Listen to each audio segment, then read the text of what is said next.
Class 10th में हमारा real numbers में ये हमारा पहला चैप्टर है नंबर सिस्टम का, रियल नंबर्स। इसमें एक ही चैप्टर है इस यूनिट में।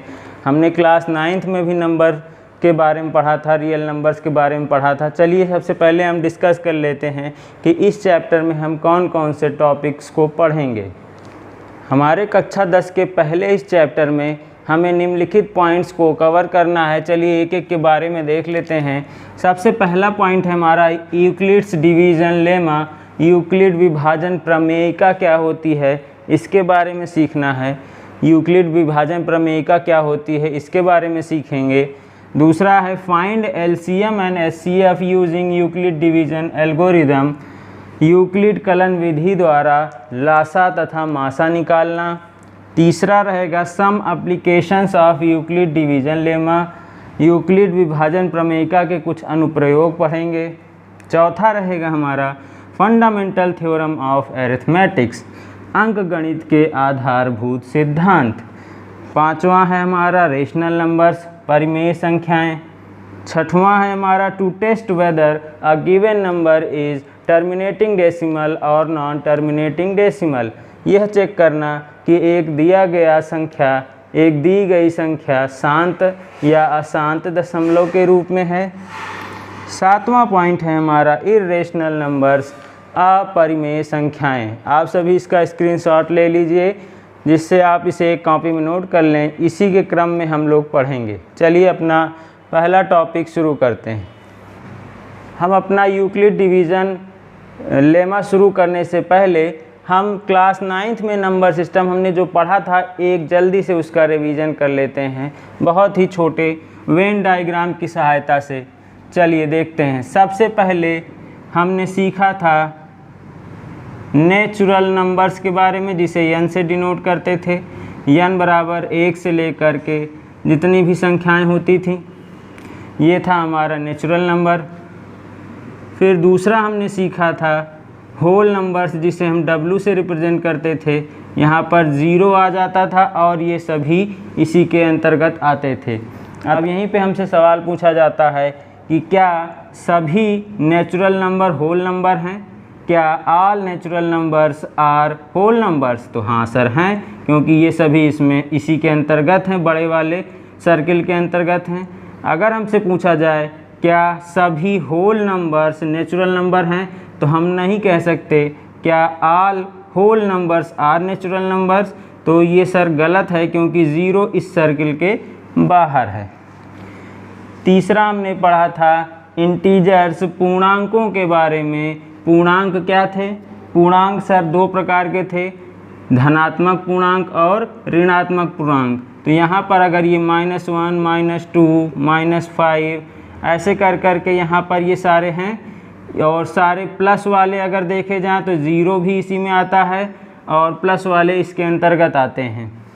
अतः कोई हमसे पूछे क्या सभी नेचुरल नंबर्स पूर्णांक होते हैं, तो हाँ सही है, all natural numbers are integers. क्या सभी होल नंबर्स पूर्णांक होते हैं? क्या all whole numbers are integers? तो हाँ सर होते हैं, क्योंकि ये छोटा वाला ये सर्किल के अंदर जो भी हैं तो वो इसमें ज़रूर होंगे। फिर हमसे पूछेगा क्या सभी पूर्णांक होल नंबर्स होते हैं? तो हम नहीं कह सकते, क्योंकि ये -1 ये सब इस सर्किल के अंतर्गत नहीं आ रहा है। फिर हमसे पूछता है क्या सभी पूर्णांक नेचुरल नंबर्स होते हैं? तो नहीं है, क्योंकि -1, -2 ये सभी नेचुरल नंबर्स नहीं हैं। इसका उल्टा भी हमसे पूछ सकता है क्या सभी नेचुरल नंबर्स पूर्णांक है? नहीं होते। क्या सभी होल नंबर पूर्णांक हैं? सर नहीं होते हैं। यहाँ पर हमने पूर्णांकों के बारे में पढ़ा, इंटीजर्स के।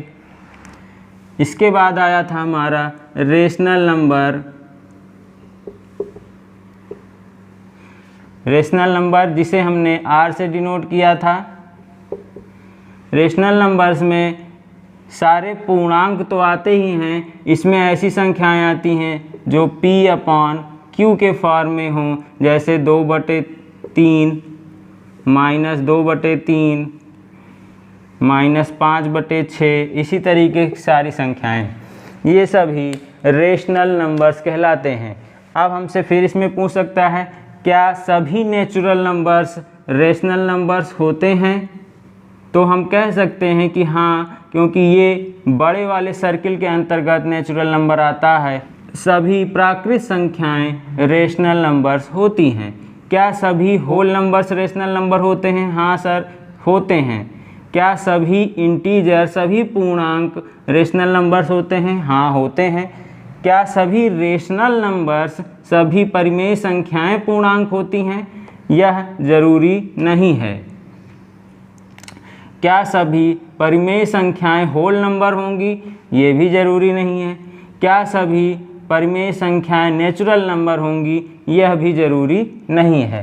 अब इसके बाद हमारा इर्रेशनल नंबर्स बचा था, जो कि इसके अंतर्गत नहीं आता है। यहाँ पर इर्रेशनल नंबर है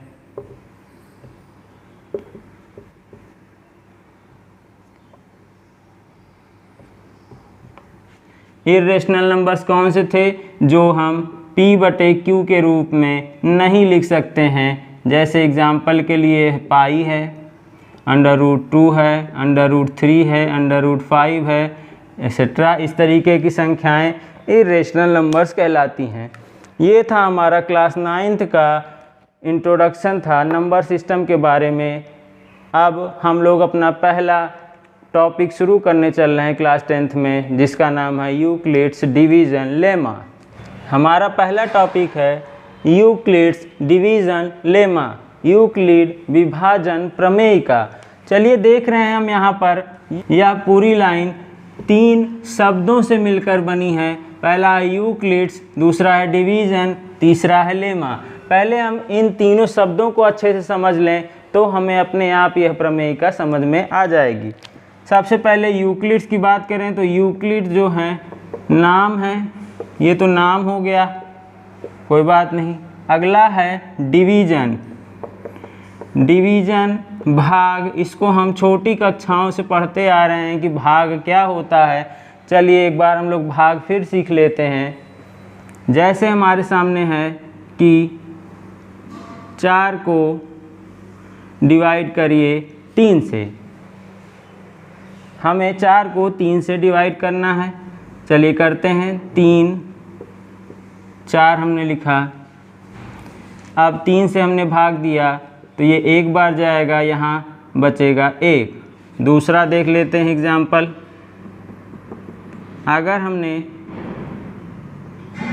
अगर हमें 5 दिया हो, इसे 3 से डिवाइड करना हो तो हम क्या करेंगे? 3 लिखेंगे, यहाँ 5 लिखेंगे, ये एक बार जाएगा, यहाँ शेष 2 बच रहा है। तीसरा है 6 को अगर 3 से डिवाइड करें, सर 3 लिखेंगे, 6 लिखेंगे, ये 2 बार जाएगा, यहाँ कुछ नहीं बच रहा है, अर्थात यहाँ 0 बच रहा है। अब हमने 3 विभाजन देखे, यह कुछ बता रहे हैं हमें कि इससे हमें इसी के बारे में सीखना है। चलिए देखिए, जब हम 3 से 4 में भाग करते हैं तो हमें यहाँ पर कुछ निकल कर आ रहा है, यहाँ पर जो दिया है और ये जो दिया है, इनके भी कुछ नाम हैं। अगर हमें ऐसे दिया हो तो यहाँ पर जो होता है ये कहलाता है भाजक, ये कहलाता है, बीच वाले को कहते हैं भाज्य, यहाँ पर जो आता है इसको कहते हैं भागफल, और नीचे यहाँ पर जो आएगा भाजक गुणे भागफल आएगा, यहाँ भाजक गुणे भागफल। यहाँ पर इसमें से जब इसको घटाएंगे तो ये आएगा शेषफल। जब भी हम भाग करते हैं तो हमारे सामने ये स्थितियाँ उभर कर आती हैं। तो सर ये जो पहला लिखा रहता है इसका नाम क्या है? इसको कहते हैं डिवाइज़र। और बीच वाले को अंग्रेजी में कहते हैं डिविडेंड। भाज्य इसको बोलते हैं कोशेंट, और यहाँ जो बचा है इसको बोलते हैं रिमाइंडर। जब भी हम भाग कर रहे हैं तो हमारे सामने ऐसे ही लिखा जाता है भाग। तो यहाँ पर अगर हम 3 को कहें तो 3 भाजक है, ये भागफल है, यहाँ ये शेषफल है। ये भाजक है, ये भागफल है, ये शेषफल है। ये भाजक है, ये भागफल है, ये शेषफल है। देखिए यहाँ पर शेषफल 1 था, यहाँ 2 था, यहाँ 0 हो गया, क्योंकि 3 जैसे ही आएगा वो 3 से कट जाएगा। अतः हम इस तरीके की प्रक्रिया को कुछ लिख सकते हैं। चलिए देखते हैं इसको कैसे और लिख सकते हैं। इसको अगर हमें लिखना हो तो हम लिख सकते हैं कि सर 4 बराबर होता है 3 गुणे 1 प्लस 1। 4 बराबर माने जो भाज्य है ये किसके बराबर है? 3 गुणे 1। 3 क्या था? भाजक, 1 क्या था? भागफल, और नीचे क्या बचा था? शेषफल। चलिए इसी तरीके से इसमें भी देख लेते हैं सर। 5 को हम लिख सकते हैं 3 इंटू 1 प्लस 2। 6 को हम लिख सकते हैं 3 इंटू 1 2 प्लस 0। तो हम यहाँ पर देख रहे हैं कि हम एक प्रक्रिया के तहत जो हमें भाज्य दिए गए हैं इनको हम भाजक तथा भागफल और शेषफल के रूप में लिख सकते हैं। अतः हम कह सकते हैं यहाँ से कि यहाँ पर डिविडेंड बराबर है, ये है हमारा डिवाइज़र, ये है डिवाइज़र, इनटू ये 1 क्या है? यहाँ पर 1 है कोशेंट प्लस रिमाइंडर।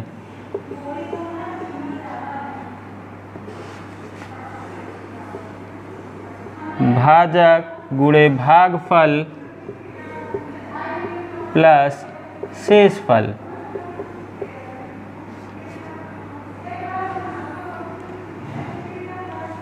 अभी तक हमने डिवीज़न भाग के बारे में इतनी चीज़ें सीखी कि सर यहाँ जो बीच में है इसको डिविडेंड बोलते हैं, यहाँ पर भाजक है, डिवाइज़र है, यहाँ पर जो आएगा वो कोशेंट है, भागफल है, यहाँ पर जो बचेगा इसको घटाने के बाद वो शेषफल है, इसको रिमाइंडर बोलते हैं।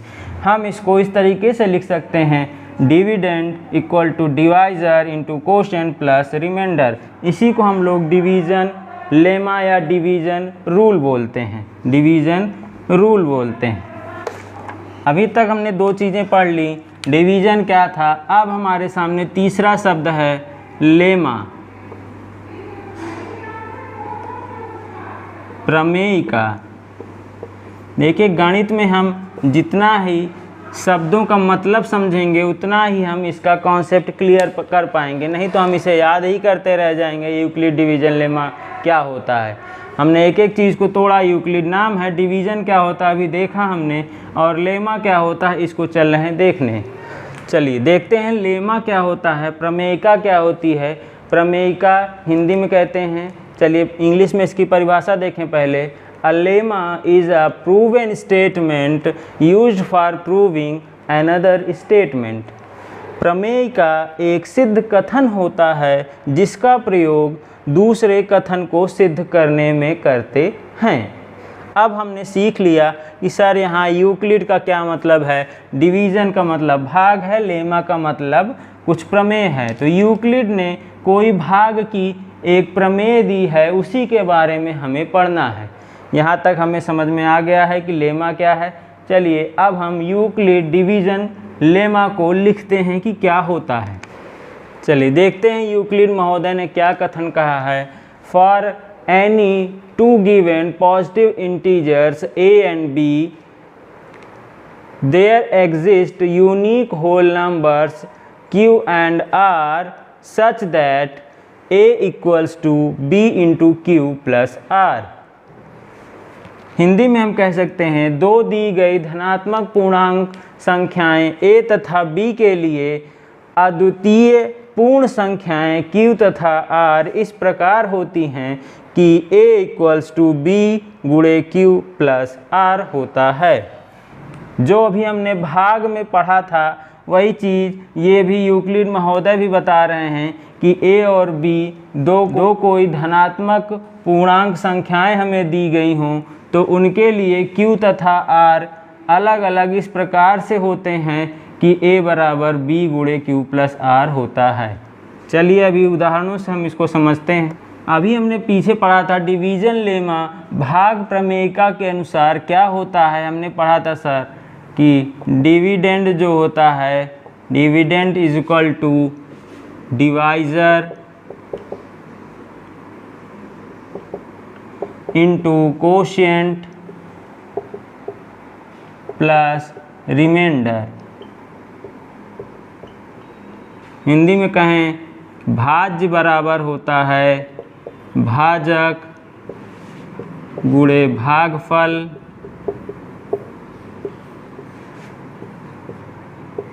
प्लस शेषफल।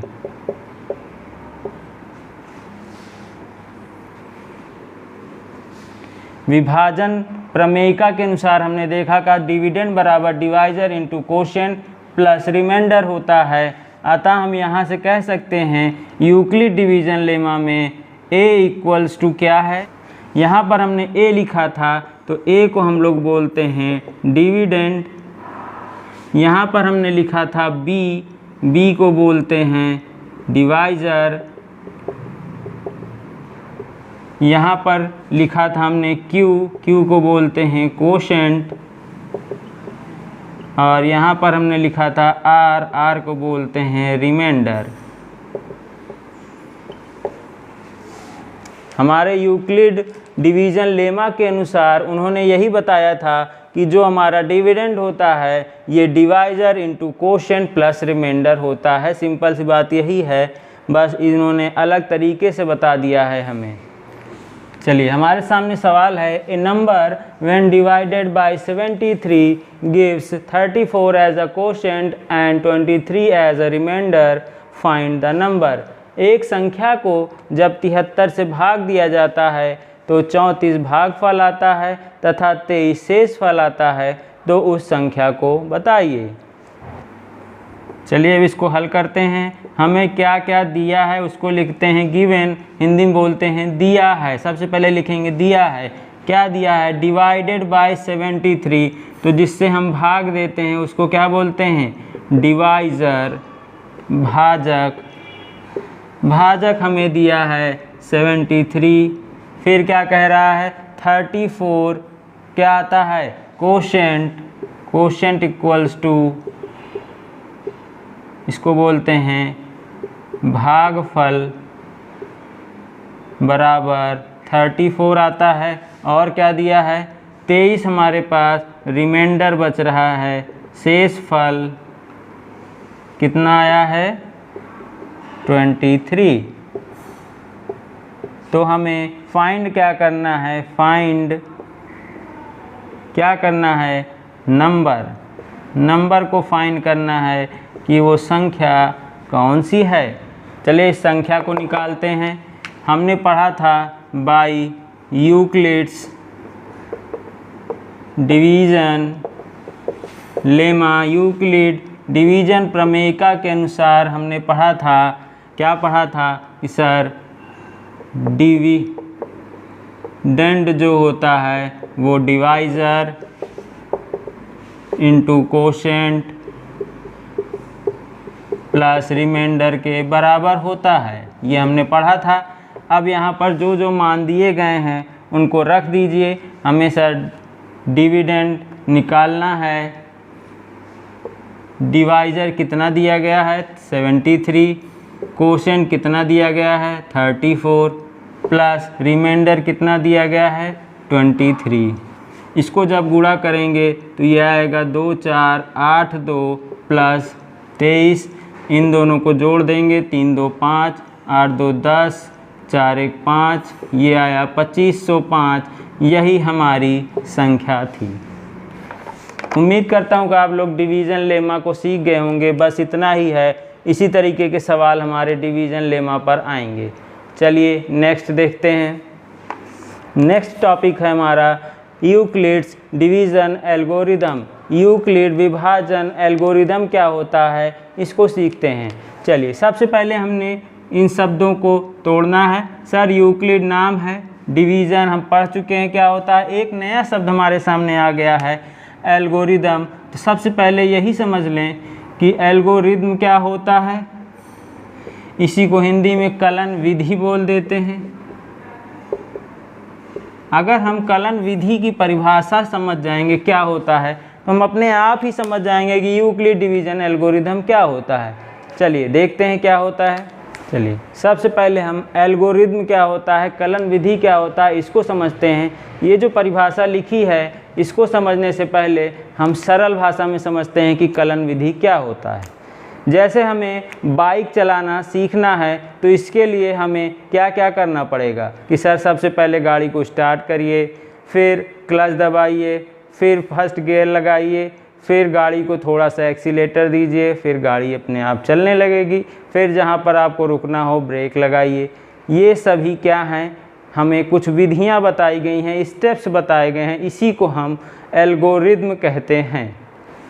इसी तरीके से यहाँ गणित में भी एल्गोरिथम है। अब आपको समझ में आ जाएगा कि क्या होता है। An algorithm is a series of well defined steps which gives a method for solving a certain type of problem।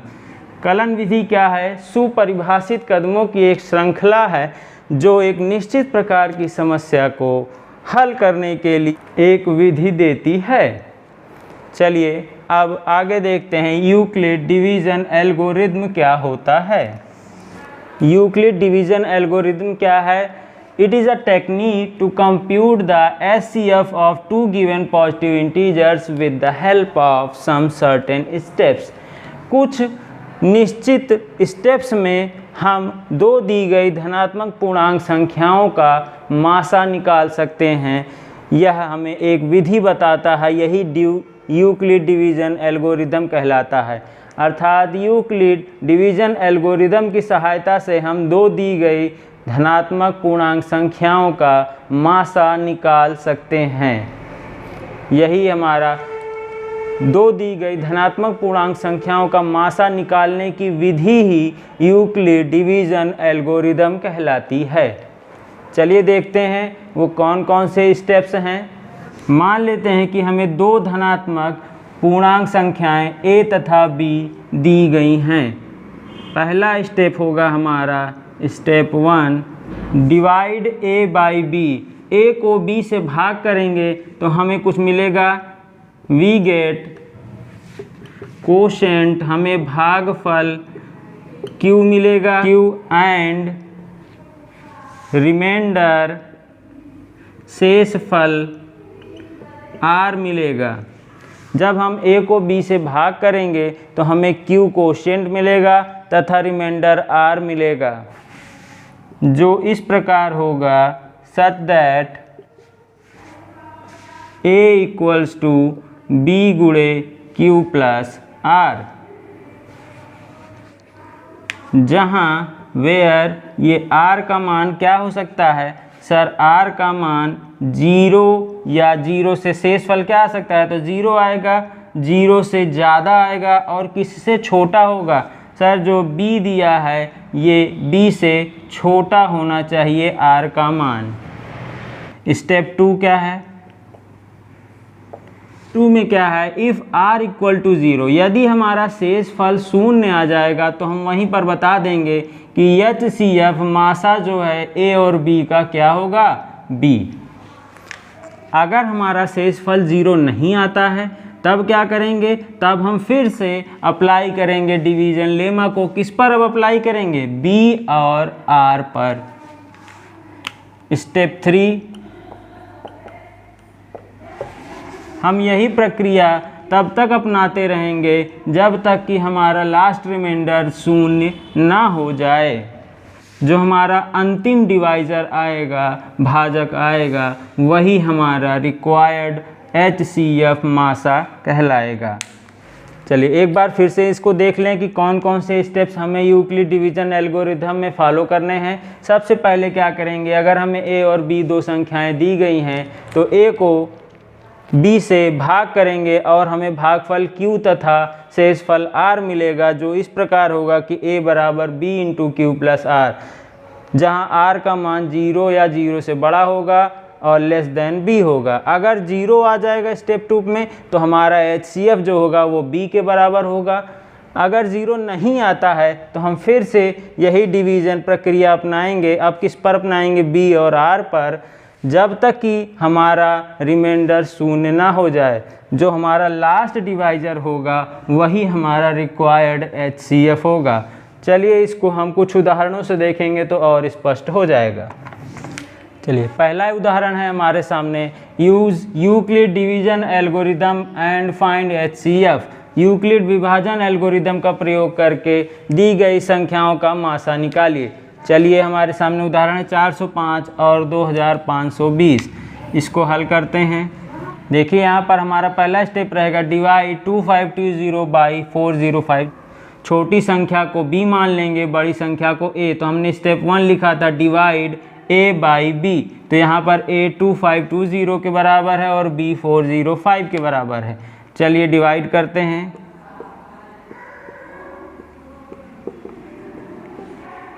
चलिए जब हम इसको भाग करते हैं तो देखते हैं कि ये 6 बार जाएगा, 6 पंचे 30, 6 चौको 24।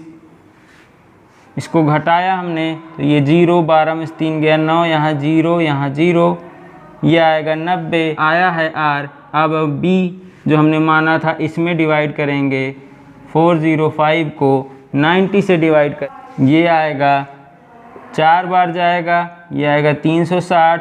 फिर यहाँ बचा 5, यहाँ बचा 9 में 10 में 6 गया 4, यहाँ कुछ नहीं बचेगा। अभी भी नहीं 0 हुआ तो ये 45 है। ये 90 जो यहाँ आया है इसको यहाँ लिखते हैं और भाग करेंगे। सर ये 2 बार जाएगा, अब जा कर के हमारा रिमाइंडर 0 आया है।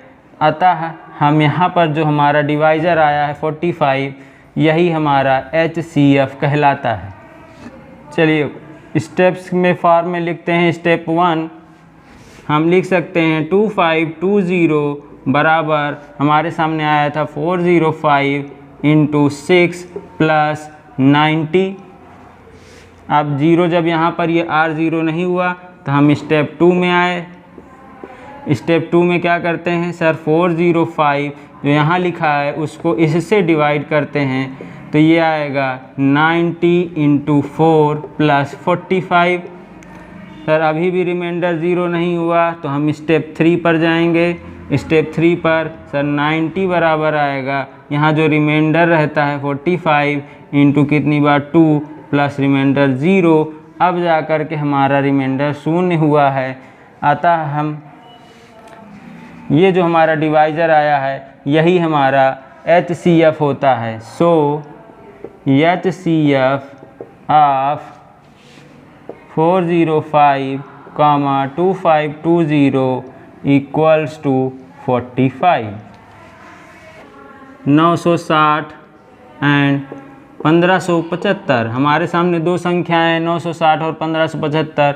इनका हमें HCF निकालना है। तो स्टेप 1 में क्या लिखते थे सर, जो बड़ी संख्या है 1575, यही 960 कितनी बार, देखिए 9 है, यहाँ 15 है, अगर हम 2 बार ले जाएंगे तो ये नहीं आएगा। इधर हम डिवाइड बगल में करके देख लेते हैं। 960 1575, ये आपको समझाने के लिए मैं एक बार डिवाइड करके दिखा रहा हूँ। ये 1 बार जाएगा, ये बचेगा 5, 17 7 में 6 गया 1, 15 में 9 गया 6, यहाँ बचा 615, अभी 0 नहीं हुआ। तो यहाँ पर हम लिख सकते हैं 960 गुणे 1 प्लस 615। स्टेप 2 क्या होता था हमारा सर, यहाँ जो बचा है 960, इसी को हम लिखते थे 960 को हम 615 से भाग करेंगे तो सर ये एक ही बार जाएगा और कुछ रिमाइंडर बचेगा। पता कर लेते हैं कितना रिमाइंडर है। यहाँ घटाएंगे तो ये बचेगा 345। यहाँ हम लिख सकते हैं 345। अभी भी रिमाइंडर हमारा 0 नहीं हुआ। स्टेप 3 करेंगे। स्टेप 3 में क्या है सर, ये 615 जो लिखा है ये बराबर होगा 345 इंटू, सर 2 बार ले जाएंगे, देखते हैं क्या ये जाएगा। यहाँ डिवाइड करके नहीं जाएगा क्योंकि 3 दूनी 690 हो जाएगा, ज़्यादा हो जाएगा। 11 में 4 गया 7, 5 में 3 गया 2, सर यहाँ 270 बचेगा। अभी भी ये डिवाइड नहीं हो रहा है। देखिए स्टेप्स हम ऐसे ही लिखते जाएंगे, पेपर में भी हमें ऐसे ही लिखना है। 345 बराबर 270 गुणे 1 प्लस यहाँ 270 से 345 में भाग करेंगे, क्या बचेगा देखते हैं। 75 बचा, यहाँ 270 को फिर भाग करेंगे, सर यहाँ 75 बचेगा। अभी भी नहीं जाएगा। स्टेप 5 में क्या होगा सर, 270 बराबर क्या लिख सकते हैं 75 गुणे, सर 75 का पहाड़ा पढ़ेंगे 270 से ज़्यादा ना जाए। यहाँ पर हम देख रहे हैं सर कितनी बार जाएगा, 3 बार। 3 पचे 15, 3 सते 21, 1 22।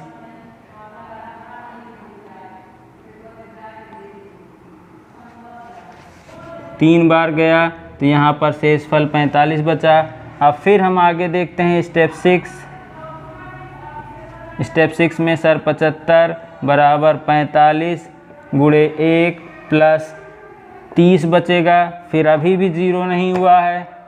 स्टेप 7 सर 45 बराबर 30 गुणे 1 प्लस 15, अभी भी 0 नहीं हुआ।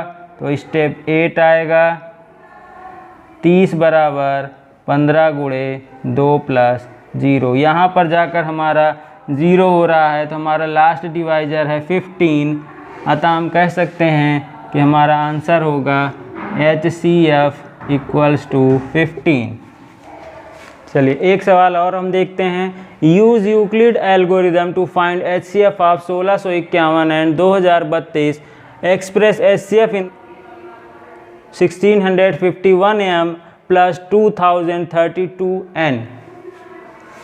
यूक्लिड विभाजन एल्गोरिदम का प्रयोग करके 1651 तथा 2032 का मासा निकालिए तथा इस मासा को जो आएगा उसको 1651 m प्लस 2032 n के रूप में लिखिए। चलिए सॉल्यूशन करते हैं। स्टेप 1 क्या था हमारा सर, जो बड़ी संख्या है 2032 ये बराबर होनी चाहिए 1651 गुणे, सर ये 2 बार नहीं जा सकता, एक ही बार जाएगा, प्लस रिमाइंडर कितना बच, 2 में से 1 गया 1, यहाँ 3 में से 5 नहीं जाएगा, 13 में से 5 गए 8, यहाँ बचेगा 9 में से 6 गए 3। जब हमने यहाँ पर भाग करके देखा तो हमारे 3 स्टेप्स लगे, तो हमारा डिवाइजर यहाँ पर हमें रिमाइंडर 0 कर पाया। तो स्टेप 1 में हमने ये लिखा। स्टेप 2 में क्या लिख सकते हैं सर, 1651 बराबर हो सकता है 381 इंटू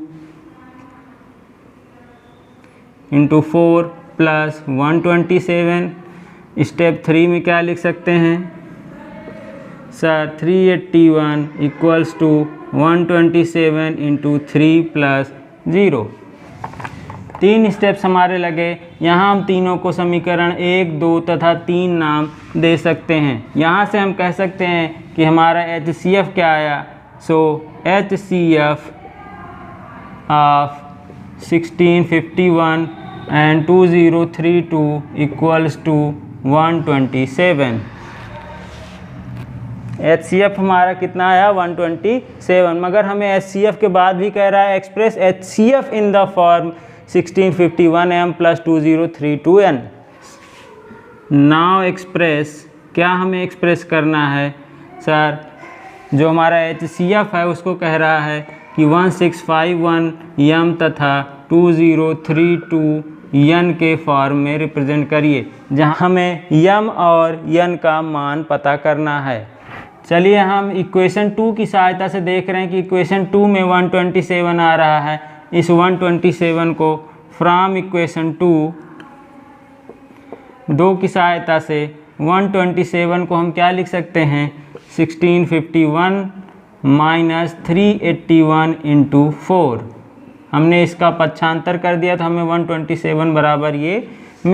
और हम क्या लिख सकते हैं, 127 बराबर 1651 माइनस 381 की वैल्यू हम यहाँ से निकालेंगे तो हमें आएगा 2032 माइनस 1651 इंटू 1 और ये 4 हाई है यहाँ पर फ्रॉम इक्वेशन 1। चलिए अब इसको हम लिख सकते हैं 1651 तो रहेगा ही, इस 4 का अंदर मल्टीप्लाई कर दें, 4 गुणे 2032 प्लस ये माइनस माइनस प्लस हो जाएगा 4 गुणे 1651। चलिए इसको हल कर लेते हैं, 4 1651 और 1 1651 ये मिल कर के 1651 गुणे 5 माइनस 2032 गुणे 4। अब देखिए हमें एक्सप्रेस करना है इस फॉर्म में, तो यहाँ प्लस चाहिए, तो हम अगर यहाँ प्लस लाएंगे तो ये 1651 गुणे 5 प्लस 2032 गुणे यहाँ -4 हो जाएगा। अब हम यहाँ से तुलना करके बता सकते हैं, इसको नाम दे दें इक्वेशन 4। अब यहाँ ऑन कंपेयर कर लीजिए विद इक्वेशन 4, इक्वेशन 4 के साथ इसकी तुलना करिए तो हम देख सकते हैं कि सर यहाँ पर 127 है, यहाँ पर हम m बराबर कह सकते हैं कि m बराबर यहाँ पर 5 है, n की वैल्यू निकालेंगे तो ये -4 के, हमारा आंसर होगा m बराबर 5 के, n बराबर -4 के। टॉपिक है some applications of Euclid's division lemma. Euclid विभाजन प्रमेय के कुछ अनुप्रयोग हम लोग आज देखेंगे। इसके पहले हमने देखा था यूक्लिड डिवीज़न लेमा होता क्या है, एक बार आपके लिए मैं उसका रिवीजन करा देता हूँ। हमने उसमें पढ़ा था कि a = b × q + r, यही यूक्लिड डिवीज़न लेमा था कि जो डिविडेंड है वो divisor into quotient plus remainder के बराबर होता है। इसमें कुछ स्टेप्स थे जो मुझे फॉलो करने थे, जब तक कि रिमाइंडर 0 ना आ जाए वही हमारा यूक्लिड डिवीज़न एल्गोरिदम कहलाता है। चलिए ये सब हमने पहली क्लास में डिस्कस किया है। आज हम लोग application of Euclid division lemma देखेंगे। यूक्लिड डिवीज़न लेमा का पहला हम अनुप्रयोग देखते हैं। हमें कुछ सिद्ध करने के लिए बोला जा रहा है, show that every positive integer is of the form 2m and that every positive odd integer is of the form 2m + 1 where m is some integer। Hindi में दिखाइए कि प्रत्येक धनात्मक सम पूर्णांक 2m के रूप का होता है तथा प्रत्येक धनात्मक विषम पूर्णांक 2m + 1 के रूप का होता है जहाँ m एक पूर्णांक है।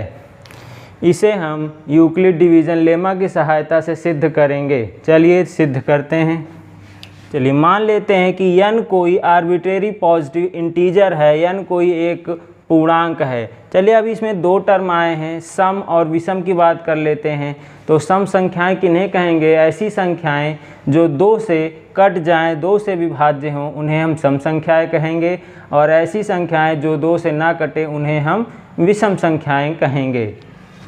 फिर क्या करेंगे हम लोग? ऑन डिवाइडिंग n/2, n को हम 2 से भाग देंगे। Let m be the quotient and r be the remainder. मान लेते हैं कि हमारा m क्या आया है? भागफल, तथा r क्या आया है? रिमाइंडर, शेषफल। यूक्लिड विभाजन प्रमेयिका हमें बताती है कि यदि कोई नंबर n है, अगर उसको डिवाइड किया गया है 2 से, तो 2 × कोशिएंट m रहता है प्लस जो हमारा शेषफल आया है r के बराबर होगा, जहाँ वेयर r की वैल्यू क्या हो सकती है? जहाँ r is greater than equal to 0 less than 2, जहाँ r का मान क्या होना चाहिए? 0 से बड़ा होगा और 2 से छोटा होगा, क्योंकि यहाँ पर हम 2 से भाग दे रहे हैं, इसलिए इसका मान 2 से छोटा होगा। चलिए यहाँ से हम कह सकते हैं कि r बराबर अगर 0 रखेंगे, इफ़ r बराबर हम क्या करें? यहाँ 0 रख दें, देन हमें क्या मिलेगा? n बराबर 2m। हम देख रहे हैं साफ साफ कि n बराबर 2m एक कैसी संख्या आएगी? 2 का गुणा जाएगी, अतः यह एक सम संख्या है। इवन नंबर है। इफ़ r इक्वल टू अगर 0 नहीं है, अगर 1 होगा तो 1 रखेंगे, तब हमारे पास क्या आएगा, n बराबर 2m प्लस 1। यहाँ पर m का कोई भी मान रखिए वो 2 का गुणज ही आएगा, 0 1 2 3, और उसमें 1 जोड़ देंगे तो हमेशा हमें एक ऑड नंबर मिलेगा, एक विषम संख्या मिलेगी। अतः हम यहाँ से क्लियरली साफ तौर पर देख सकते हैं कि एवरी पॉजिटिव इवन इंटीजर, ये पॉजिटिव इवन इंटीजर जो हमारा आया है फॉर्म 2m के फॉर्म में होता है। And every positive odd integer, यहाँ से देख सकते हैं कि प्रत्येक ऑड इंटीजर जो है वो 2m प्लस 1 की फॉर्म का होता है। अतः हम इसको सिद्ध कर सकते हैं, हेंस प्रूव्ड। नेक्स्ट है हमारा using Euclid division lemma show that the square of any positive integer is either of the form 3m और 3m plus 1 for some integer m। यूक्लिड विभाजन प्रमेयिका की सहायता से दिखाइए कि किसी धनात्मक पूर्णांक का पूर्ण वर्ग 3m या 3m प्लस 1 के रूप का होता है, जहाँ m एक पूर्णांक है। चलिए इसको भी दिखाते हैं। चलिए मान लेते हैं कि n कैसी संख्या है, एक धनात्मक पूर्णांक संख्या है। ऑन डिवाइडिंग n बाई 3, जब n को 3 से भाग दिया जाए तो let q be the quotient, मान लेते हैं q क्या है, हमारा भागफल है, एंड r हमारा क्या है, शेषफल है। अतः हम यूक्लिड विभाजन प्रमेयिका की सहायता से लिख सकते हैं कि n बराबर क्या होगा, 3 इंटू q प्लस r, जहाँ पर r का मान क्या होगा, r 0 से तो बड़ा होगा मगर 3 से छोटा। n स्क्वायर बराबर 3q प्लस r का होल स्क्वायर, इसका वर्ग करेंगे ये आएगा 9q square plus r square plus 6qr। ये a प्लस b का होल स्क्वायर है, a square plus b square plus 2ab। इसको इक्वेशन 1 दे देंगे। r का मान क्या होना चाहिए, 0 से बड़ा 3 से छोटा होना चाहिए। हमारे पास केस 1 क्या आएगा, केस 1 आएगा व्हेन r इज़ 0, जब क्या हो r का मान 0 होगा तो हमारे पास n स्क्वायर का मान क्या आएगा, सर ये आएगा 9q स्क्वायर प्लस ये 0 हो जाएगा, ये भी 0 हो जाएगा, यहाँ पर 0।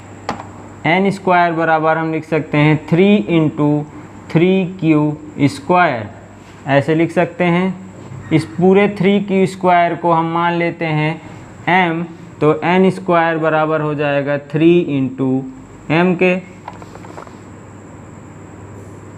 जहाँ m क्या है, m equals to 3q square equals to एक इंटीजर के बराबर है, कोई ना कोई पूर्णांक संख्या ही आएगा इसका मान। चलिए केस 2 देखते हैं कि क्या हो सकता है, व्हेन r इक्वल्स टू 1, जब r का मान 1 हो जाएगा तो n स्क्वायर बराबर क्या आएगा, 9q स्क्वायर तो रहेगा ही, प्लस r स्क्वायर माने 1 प्लस 6qr था वहाँ पर, तो 6 इंटू q, r का मान 1 हो जाएगा। चलिए यहाँ पर हम लिख सकते हैं n स्क्वायर बराबर, यहाँ से अगर हम 3 कॉमन ले लें तो ये बचेगा 3q स्क्वायर प्लस ये बचेगा 2q प्लस 1। यदि हम m बराबर 3q स्क्वायर प्लस 2q मान लें तो ये हो जाएगा 3m प्लस 1 के।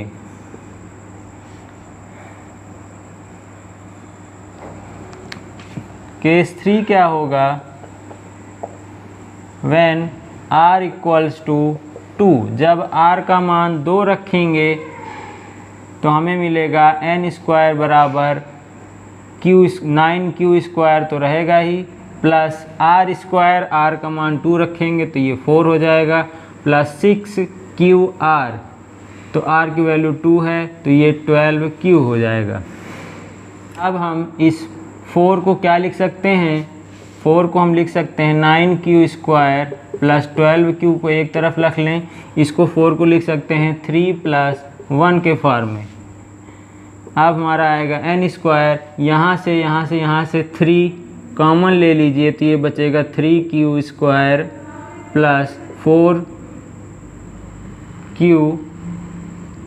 Plus 1 plus 1। अब हम अगर यहाँ पर m बराबर ये मान लें 3q square plus 4q plus 1 के, तो n स्क्वायर बराबर हो जाएगा 3m प्लस 1। तीनों केसेस में हमारा देखा तो पहले में आया n स्क्वायर बराबर 3m, दूसरे में n स्क्वायर बराबर 3m प्लस 1, तीसरे में भी n स्क्वायर बराबर 3m प्लस 1। अतः हम यहाँ से कह सकते हैं कि कोई भी एक n पॉजिटिव इंटीजर लेंगे तो वह या तो जिसका पूर्ण वर्ग करेंगे तो वो या तो 3m या 3m प्लस 1 के रूप का ही आएगा। अतः हम कह सकते हैं the square of any positive integer is of the form 3m और 3m plus 1 for some integer m। यहाँ पर जो हमने सिद्ध किया है इसे हम न्यूमेरिकल तरीके से देखना चाहें तो मान लेते हैं कि लेट n बराबर 2 है। अगर हम कोई संख्या 2 मान लें तो इसका अगर हम वर्ग करेंगे तो n स्क्वायर बराबर 4 आएगा। इसको हम लिख सकते हैं 3 इंटू 1 प्लस 1 के फॉर्म में। अगर हम n बराबर 3 ले लें तो देखिए n स्क्वायर बराबर क्या आएगा 9। इसको हम लिख सकते हैं 3 इंटू 3 के फॉर्म में। n बराबर अगर हम 4 ले लें तो n स्क्वायर बराबर आएगा 16।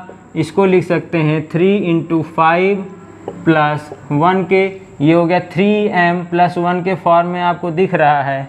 n बराबर अगर हम 5 ले लें तो n स्क्वायर बराबर 25 आएगा। इसको हम क्या लिख सकते हैं या तो 3m या 3m प्लस 1 के फॉर्म में, तो इसको हम लिख सकते हैं 3 इंटू 8 प्लस 1 के फॉर्म में। देखिए 3 और 24 1 25।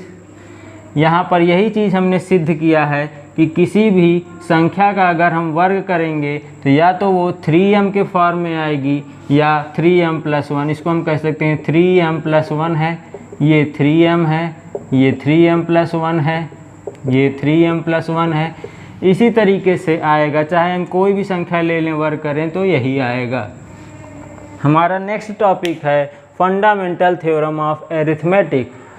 अंकगणित का मूलभूत सिद्धांत क्या है, ये हमारा अगला टॉपिक है। चलिए इसके बारे में पढ़ते हैं। कंपोजिट नंबर क्या होते हैं? Natural number which has more than 2 factors, ऐसी प्राकृतिक संख्या जिसके 2 से ज़्यादा गुणनखंड होते हैं। प्राइम फैक्टर्स की बात करें, प्राइम नंबर्स क्या होते हैं हम जानते ही हैं, 1 3 5 7 11 13, ये सभी क्या हैं प्राइम नंबर्स हैं, जिनके ऐसे नंबर्स हैं जिनके केवल 2 ही गुणनखंड संभव हैं, या तो एक वह खुद है और या एक। इन जनरल हम कह सकते हैं कि कोई भी भाज्य संख्या कंपोजिट नंबर जो है वह गुणनफल के रूप में व्यक्त की जा सकती है। किसके गुणनखंड के?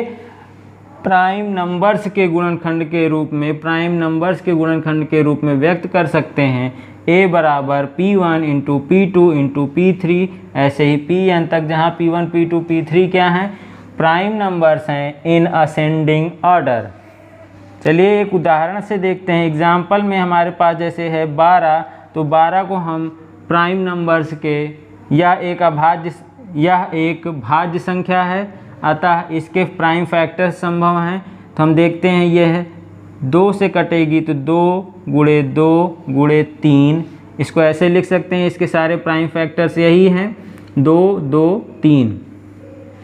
इसको हम लिख सकते हैं 2 की पावर 2 इंटू 3। यही फंडामेंटल थ्योरम ऑफ अरिथमेटिक है कि कोई भी कंपोजिट नंबर दिया हो उसको हम प्राइम फैक्टर्स के मल्टीपल्स में लिख सकते हैं। अगला उदाहरण हम देखते हैं। जैसे हमारे सामने लिखा हो 69, तो 69 को क्या लिख सकते हैं सर, ये 3 से कटेगा, उसके बाद ये 23 से कटेगा, और कोई संख्या नहीं है जो इसको काट सके, अतः ये दोनों इसके प्राइम फैक्टर हैं। अतः फंडामेंटल थ्योरम ऑफ अरिथमेटिक्स हमारा यही कहता है कि कोई भी कंपोजिट नंबर हो, कोई भी भाज्य संख्या हो, उसको हम प्राइम नंबर्स के फैक्टर्स के गुणनखंड के रूप में व्यक्त कर सकते हैं। अगला सवाल है हमारे सामने, show that 5 × 11 × 13 plus 13 is a composite number. दिखाइए कि यह एक कंपोजिट नंबर है, भाज्य संख्या है। कैसे दिखाएंगे? हमने कहा था अगर ये भाज्य संख्या है तो इसको हम प्राइम्स के मल्टीपल्स में लिख सकते हैं। 5 × 11 × 13 प्लस 13 को क्या लिख सकते हैं? यहाँ से हम 13 अगर कॉमन ले लें तो इसको लिख सकते हैं 5 × 11 प्लस 1। ये होगा 13 × 11 × 25 55 प्लस 1 56। इसको लिख सकते हैं 13 × 56 को लिख सकते हैं 8 × 7। यहाँ से हम देख रहे हैं कि जो हमें गिवन नंबर है, यहाँ से हम देख सकते हैं कि जो दिया गया नंबर्स है यहाँ पर हम इसको 2 से ज़्यादा फैक्टर्स के रूप में व्यक्त कर सकते हैं, अतः यह एक कंपोजिट नंबर कहलाएगा। Clearly shows that given number has more than 2 factors, hence it is a composite number. यहाँ पर हम साफ तौर पर देख सकते हैं कि जो दिया गया नंबर है इसके 2 से ज़्यादा फैक्टर हैं, अतः दिया गया नंबर एक भाज्य संख्या है। अगला सवाल है हमारा, show that any number of the form 6 की power n where n is element of natural number can never end with the digit 0। दिखाइए कि कोई भी संख्या जो 6 की पावर n के फॉर्म में है, जहाँ n क्या है? एक नेचुरल नंबर है, उसका इकाई का अंक कभी भी शून्य नहीं हो सकता है। वैसे भी हम जानते हैं 6 की पावर 0 हो, चाहे 6 की पावर 1 हो, 6 की पावर 2 हो, 6 की पावर 3 हो, इन सभी में कभी भी इकाई का अंक शून्य नहीं आता है। देखिए ये 1 आएगा, ये 6 आएगा, ये 36 आएगा, ये 216 आएगा। देखिए या तो 1 आएगा इकाई पे या तो 6 आएगा, 0 नहीं आ सकता है। इसे हमें शो करके दिखाना है। यदि 6 की घात n इंड्स विद 0, यदि वह 0 के साथ ख़त्म हो इसका इकाई का अंक, then it must have 5 as a factor, तब नीचे इसका गुणक 1 5 होना अनिवार्य है। अगर 5 नहीं होगा तो इसका कभी भी 0 नहीं हो सकता है। देखिए जिसका फैक्टर 5 होता है वही 0 हो सकते हैं। जैसे हम लिखें 2 है, 2 में अगर हम 5 से गुणा करेंगे तभी इकाई का अंक 0 हो सकता है। और 6 कैसी संख्या? एक सम संख्या है, बट हम 6 की पावर n को क्या लिख सकते हैं? यार ये 2 की पावर n इंटू 3 की पावर n है, यहाँ 2 की पावर n इंटू 3 की पावर n। यहाँ पर हम देख रहे हैं साफ तौर पर कि कोई भी 5 का फैक्टर नहीं है। ये हमें स्पष्ट तौर पर दिखाता है, clearly shows that it has no factor of 5, hence 5 is not a factor of 6। अतः हम कह सकते हैं कि जब 5 है ही नहीं इसके गुणनखंड में तो यह इसका फैक्टर कैसे हो सकता है?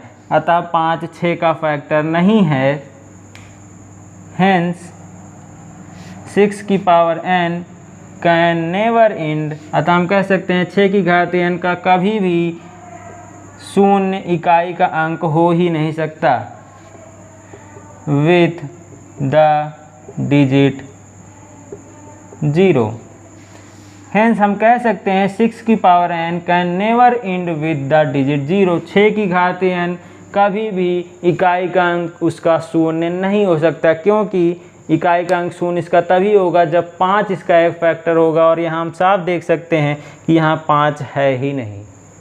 हमारे पास अगली सवाल है, find HCF highest common factor find करिए एंड LCM लघुत्तम समापवर्त फाइंड करिए किसका? 36, 48 और 60 का by prime factorization method. Prime factorization method द्वारा इसका LCM तथा HCF बताइए। यहाँ पर हम जानते हैं कि प्राइम फैक्टर्स जो होते हैं 1 2 3 5 7 11 13, ये सभी क्या हैं? प्राइम फैक्टर्स हैं। चलिए देखते हैं 36 के कौन कौन से हैं। सर 36 जो है 1 से तो कटेगा ही, 2 से कटेगा, तो 2 इंटू फैक्टराइजेशन ऐसे कर लेते हैं। यहाँ लिखेंगे 36, 2 से भाग किया 18, 2 से भाग किया 9, अब ये 3 और ये 3। अतः इसके प्राइम फैक्टर्स हैं 2 × 2 × 3 × 3। 48 के प्राइम फैक्टर्स क्या क्या हो सकते हैं? यहाँ पर हम 48 के भी ऐसे निकाल लेंगे।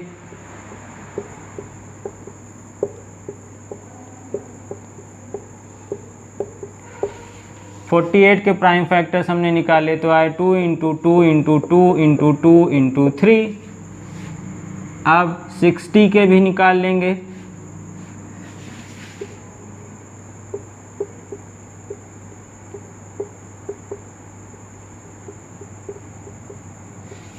साठ के हमने निकाले तो वो आया 2 × 2 × 3 × 5। HCF क्या होता है? Product of common terms with lowest power.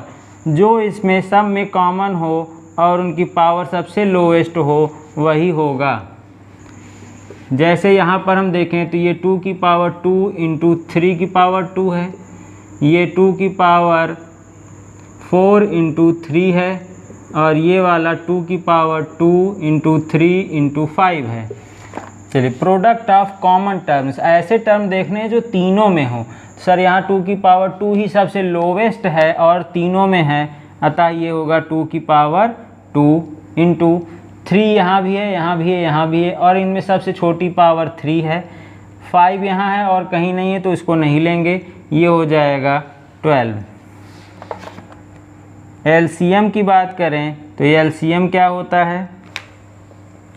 चलिए, LCM की बात है तो ये होता है product of prime factors with highest power. यहाँ कॉमन की बात नहीं है, जो इनमें से सबसे बड़ा होगा वही होगा। जैसे यहाँ 2 की पावर 2 है, 2 की पावर 2, यहाँ 2 की पावर 4, तो यही वाला लेंगे 2 की पावर 4 को। यहाँ 3 की पावर 2 है, यहाँ 3 है, यहाँ 3 है, तो ये सबसे बड़ी है 3 की पावर 2। यहाँ 5 की पावर 1 है और कहीं नहीं है तो यहाँ 5 ले लेंगे। इसको जब गुणा करेंगे तो ये आएगा 2 दूनी 4 दूनी 8 दूनी 16 गुणे 3 त्रिका 9 और ये आएगा 5। इसको सब मल्टीप्लाई करेंगे तो ये आएगा 720।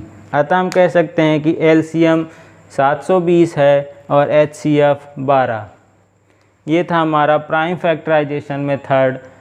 यहाँ पर HCF होता है product of common term with lowest power और LCM होता है product of prime factors with highest power. आज उसी पर एक इम्पॉर्टेंट रिज़ल्ट हम लिखने चल रहे हैं।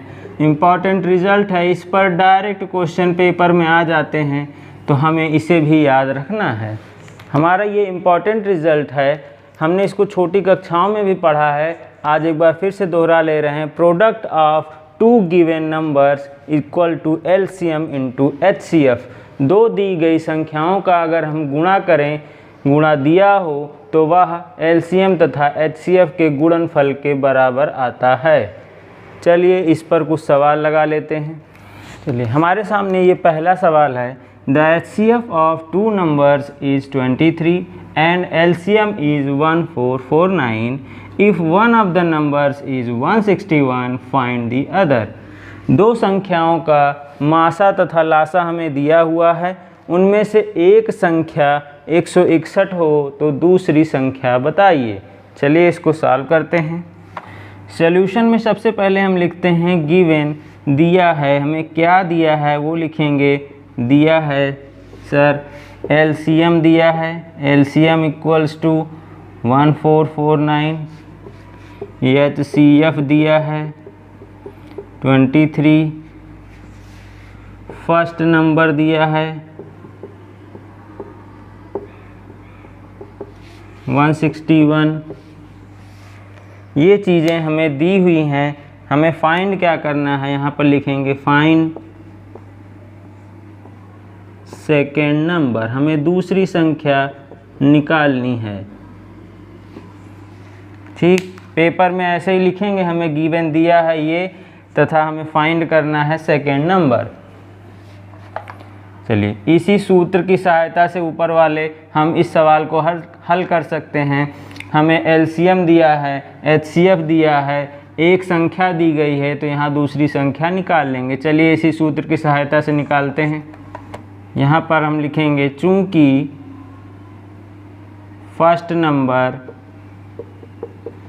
First number into second number equals to LCM into HCF। चूँकि हम जानते हैं कि first number into second number बराबर होता है LCM गुणे HCF के। हमें फर्स्ट नंबर दिया है 161, सेकेंड नंबर को x मान लेते हैं, LCM दिया है 1449, HCF दिया है 23। यहाँ से x का मान निकालेंगे, ये 161 यहाँ मल्टीप्लाई में है, यहाँ डिवाइड में आ जाएगा।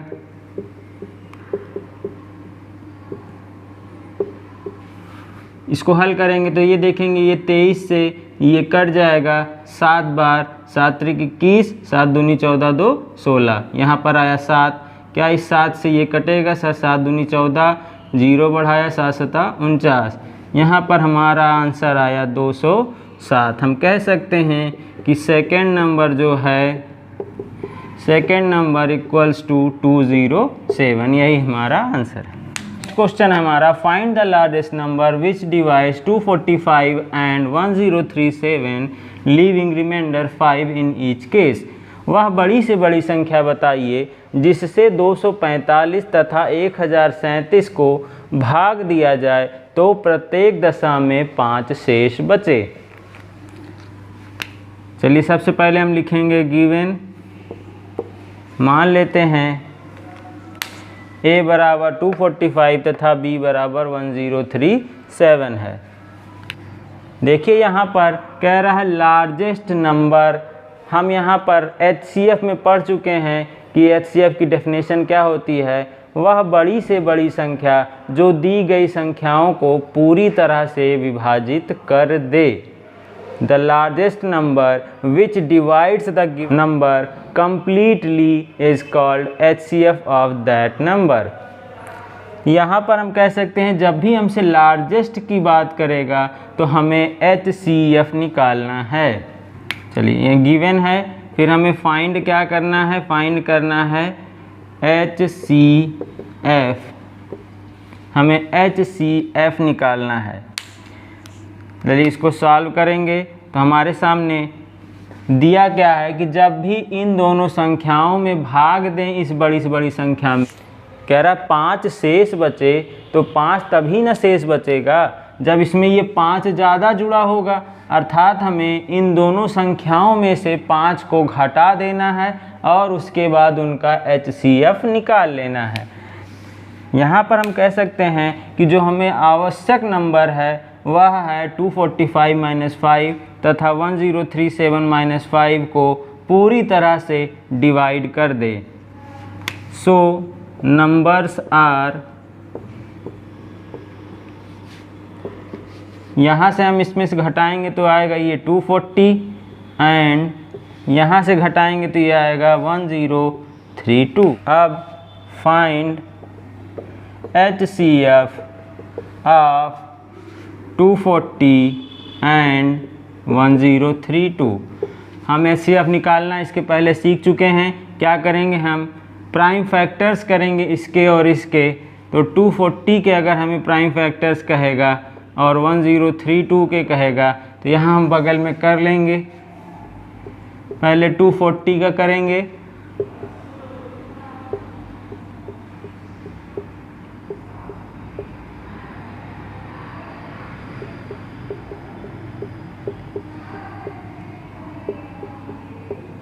जब हमने 240 का फैक्टर्स किया तो हमें इसका फैक्टर्स मिले 2 × 2 × 2 × 2 × 3 × 5।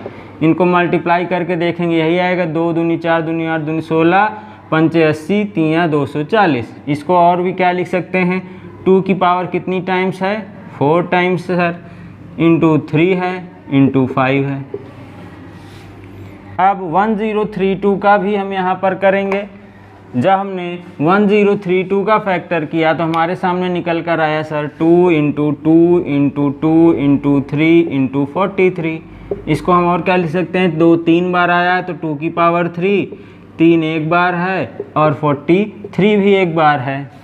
इसके पहले वाले वीडियो में हमने पढ़ा था कि HCF जो होता है वो product of common terms with lowest power. जो यहाँ पर हमें दिए गए हैं इनकी लोवेस्ट पावर किसकी लेनी है, जो इन दोनों में कॉमन हो, सबसे छोटी पावर, सबसे छोटी घात जो इसमें कॉमन हो वही लेनी है।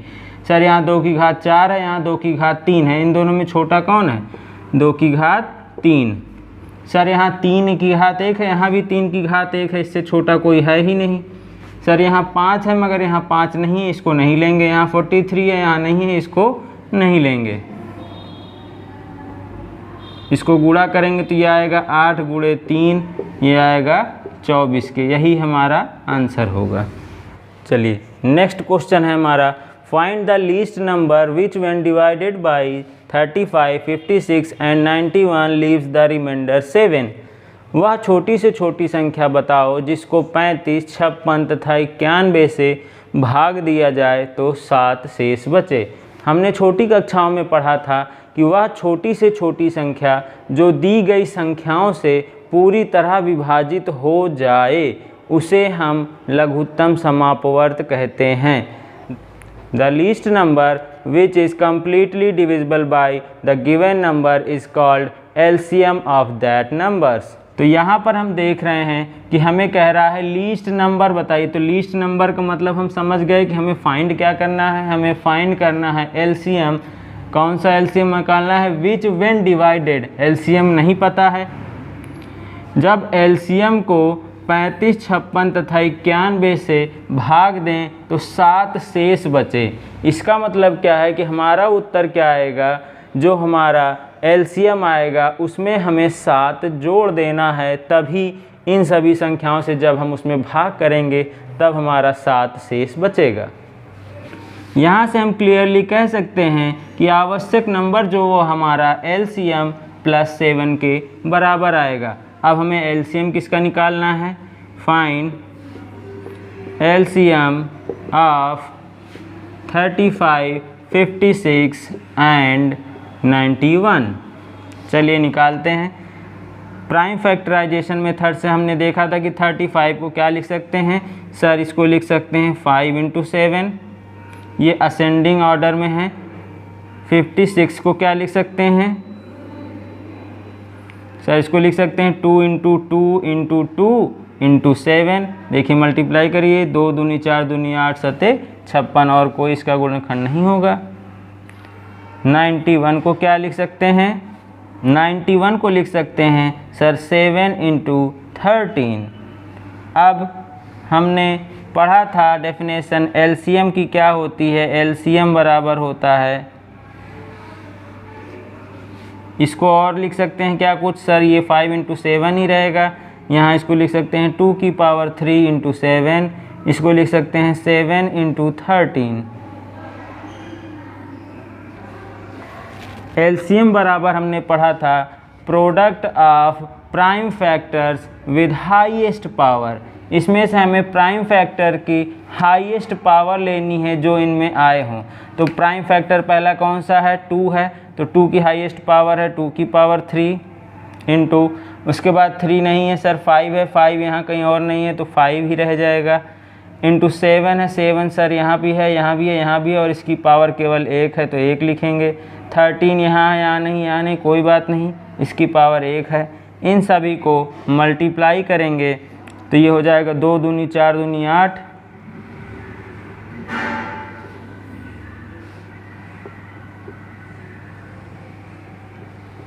इसको मल्टीप्लाई करेंगे तो ये आएगा 36, 40। अभी हमने देखा था कि हमारा रिक्वायर्ड नंबर क्या होगा, हमें आवश्यक नंबर कौन सी है, सर रिक्वायर्ड नंबर बराबर आपने बताया था कि एलसीएम प्लस 7 होना चाहिए। तो एलसीएम आया है 3640 प्लस 7 जोड़ देंगे, ये हो जाएगा 3647, यही हमारा आंसर होगा।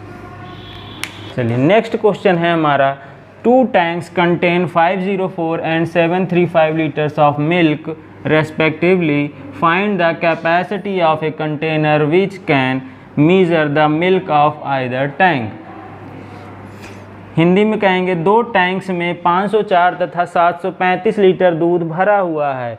आपको एक ऐसा पात्र बताना है, ऐसे पात्र की माप बतानी है जिससे जिससे दिए गए दोनों टैंकरों का दूध, कोई भी टैंकर हमसे कहे कि इसको नाप दीजिए, तो वो पात्र ऐसा होना चाहिए जो पूरे का पूरा दूध नाप सके, कुछ बचना नहीं चाहिए। चलिए, जब हमने इस सवाल को पढ़ा तो हमें पता चला कि हमें गिवन क्या है। गिवन है सर 2 कंटेनर्स हैं, 2 containers of milk 504 litre and 735 litre. 2 tank हैं हमारे पास, दोनों में 504 तथा 735 लीटर दूध भरा हुआ है। अब देखिए यहाँ पर हम सवाल को जब पढ़ रहे थे तो यहाँ आ रहा था find the capacity of a container which can measure the milk of either. यहाँ पर एक शब्द छुपा हुआ है, बड़ा से बड़ा पात्र। यहाँ पर कह रहा है फाइंड द कैपेसिटी, मतलब उस पात्र की क्षमता ज़्यादा से ज़्यादा क्या हो सकती है जिससे इन दोनों पात्रों के दूध को नापा जा सके। तो यहाँ हमने शब्द को पकड़ा ज़्यादा से ज़्यादा, अतः हमें क्या फाइंड करना पड़ेगा, फॉर मैक्सिमम कैपेसिटी, हमें ज़्यादा से ज़्यादा के लिए वी फाइंड HCF, हमें HCF निकालना पड़ेगा। किसका निकालना पड़ेगा, 504 एंड 735 का। हमें 504 तथा 735 का HCF निकाल लेंगे तो हमें पता चल जाएगा कि वह बड़ा से बड़ा पात्र क्या हो सकता है। चलिए लिखते हैं, 504 का हम फैक्टर करेंगे और 735 का करेंगे। यहाँ पर हम 504 का जब प्राइम फैक्टर करेंगे तो ये आएगा 2 × 2 × 2 × 3 × 3 × 7। 735 का करेंगे तो 3 × 5 × 7 × 7। यहाँ पर हमने किया। अब हमें HCF निकालना है। हम जानते हैं कि HCF क्या होता है, HCF होता है product of common terms with highest power. तो इसको और हम पावर्स के लिए क्या लिख सकते हैं, यहाँ पर ये हो जाएगा 2 की पावर 3, 3 की पावर 2 × 7। इसको क्या लिख सकते हैं सर, 3 × 5 × 7 की पावर 2। चलिए, इन दोनों का हमें HCF निकालना है। तो हम जानते हैं कि HCF क्या होता है, product of common terms with least power. जिसकी सबसे छोटी पावर होगी इन दोनों में से, जो कॉमन होगा वही यहाँ पर लिखेंगे। तो यहाँ 2 है सर, यहाँ 2 है ही नहीं। यहाँ 3 की पावर 2 है, यहाँ 3 है। इन दोनों में से छोटी पावर किसकी है सर, 3 की है। 3 की पावर यहाँ 1 है, यहाँ 2 है, तो एक जो छोटा होगा उसको लिखेंगे। 5 यहाँ है नहीं लिखेंगे। यहाँ 7 है, यहाँ 7 की पावर 2 है, तो यहाँ 7 लिखेंगे। इन दोनों में छोटा 7 है, ये गुणा करेंगे, ये आएगा 21। अतः हम कह सकते हैं कि कैपेसिटी जो है ऑफ रिक्वायर्ड कंटेनर की क्या होगी, रिक्वायर्ड कंटेनर इज़, जो हमें आवश्यक पात्र है उसकी कैपेसिटी कितनी होनी चाहिए, 21 लीटर। इससे बड़ा नापने का पात्र हम नहीं बना सकते जो दोनों को बराबर बराबर नाप सके। चलिए देखिए, 21 से जब हम 505 में डिवाइड करेंगे तो ये भी पूरा कट जाएगा और ये भी पूरा कट जाएगा, और ऐसी कोई संख्या नहीं है जो पूरा इन दोनों को काट पाए। अगला टॉपिक है हमारा रेशनल नंबर्स। इसको हम 9th क्लास में बहुत अच्छे से पढ़ चुके हैं। अगर आपने वो वीडियो ना देखे हों परिमेय संख्या के तो उनको ज़रूर देख लीजिए, आपके कोई भी डाउट नहीं बचेंगे। इस टॉपिक को हमने क्लास 9th में भी वीडियो में कवर किया हुआ है। एक बार आप उसको देख लेंगे तो आपके सारे डाउट्स क्लियर हो जाएंगे। यहाँ पर केवल हमें शॉर्ट फॉर्म में पढ़ना है कि रेशनल नंबर्स क्या होते हैं। चलिए, रेशनल नंबर की डेफिनेशन अगर हम देखें तो क्या होता है, ऐसे numbers the number of the form p/q where p/q are integers and q not equal to 0 is called rational number. ऐसी संख्या जिसे p/q के रूप में व्यक्त किया जा सके जहाँ q 0 के बराबर ना हो परिमेय संख्या कहलाती है। चलिए देखते हैं, 0 एक परिमेय संख्या है। 1 2 1/2 देखिए p/q के फॉर्म में है, यहाँ q 0 नहीं है।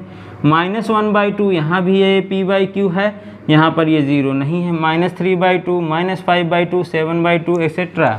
चलिए अगला हम प्रॉपर्टी कह सकते हैं रेशनल नंबर की, terminating and non terminating repeating decimals are called rational numbers. ऐसी संख्याएं जो शांत तथा अशांत आवर्ती दशमलव के रूप में हों वो भी परिमेय संख्याएं कहलाती हैं। जैसे इसको लें 0.333 लिखा है, ये बार बार देखिए 3 रिपीट हो रहा है, इसको 0.3 बार भी लिख सकते हैं।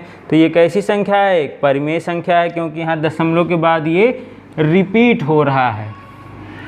दूसरा है 0.131313, ये भी रिपीट हो रहा है, तो ये भी नॉन टर्मिनेटिंग रिपीटिंग है। तीसरा है 0.25 है अगर अकेले, तो ये कैसा है? टर्मिनेट हो गया, इसके आगे कोई नहीं बढ़ रहा है, अर्थात ये भी एक परिमेय संख्या है। सर ये 5वां पॉइंट था हमारा। आज का हमारा टॉपिक है to test whether a given rational number is terminating और नॉन टर्मिनेटिंग रिपीटिंग डेसिमल। दी गई परिमेय संख्या का परीक्षण करना है कि वह शांत दशमलव है या अशांत आवर्ती दशमलव है। चलिए, माना let x be a rational number who simplest form is p by q where p and q are integers and q not equal to 0। माना कि x एक परिमेय संख्या है जिसका सरलतम रूप p by q है, जहाँ p एंड q क्या हैं? इंटीजर्स हैं, पूर्णांक हैं, और q शून्य के बराबर नहीं है। चलिए, देन हमारे सामने पहला स्थिति क्या है? x is terminating decimal only when q is of the form 2 की पावर m इंटू 5 की power n for some non negative integers m and n। क्या कहना चाह रहा है? x एक शांत दशमलव संख्या होगी जब q जो है 2 की पावर m इंटू 5 की पावर n के रूप का होगा, जहाँ m और n क्या हैं? गैर ऋणात्मक पूर्णांक हैं। इसी स्थिति में हम कह सकते हैं कि यह एक शांत दशमलव संख्या होगी।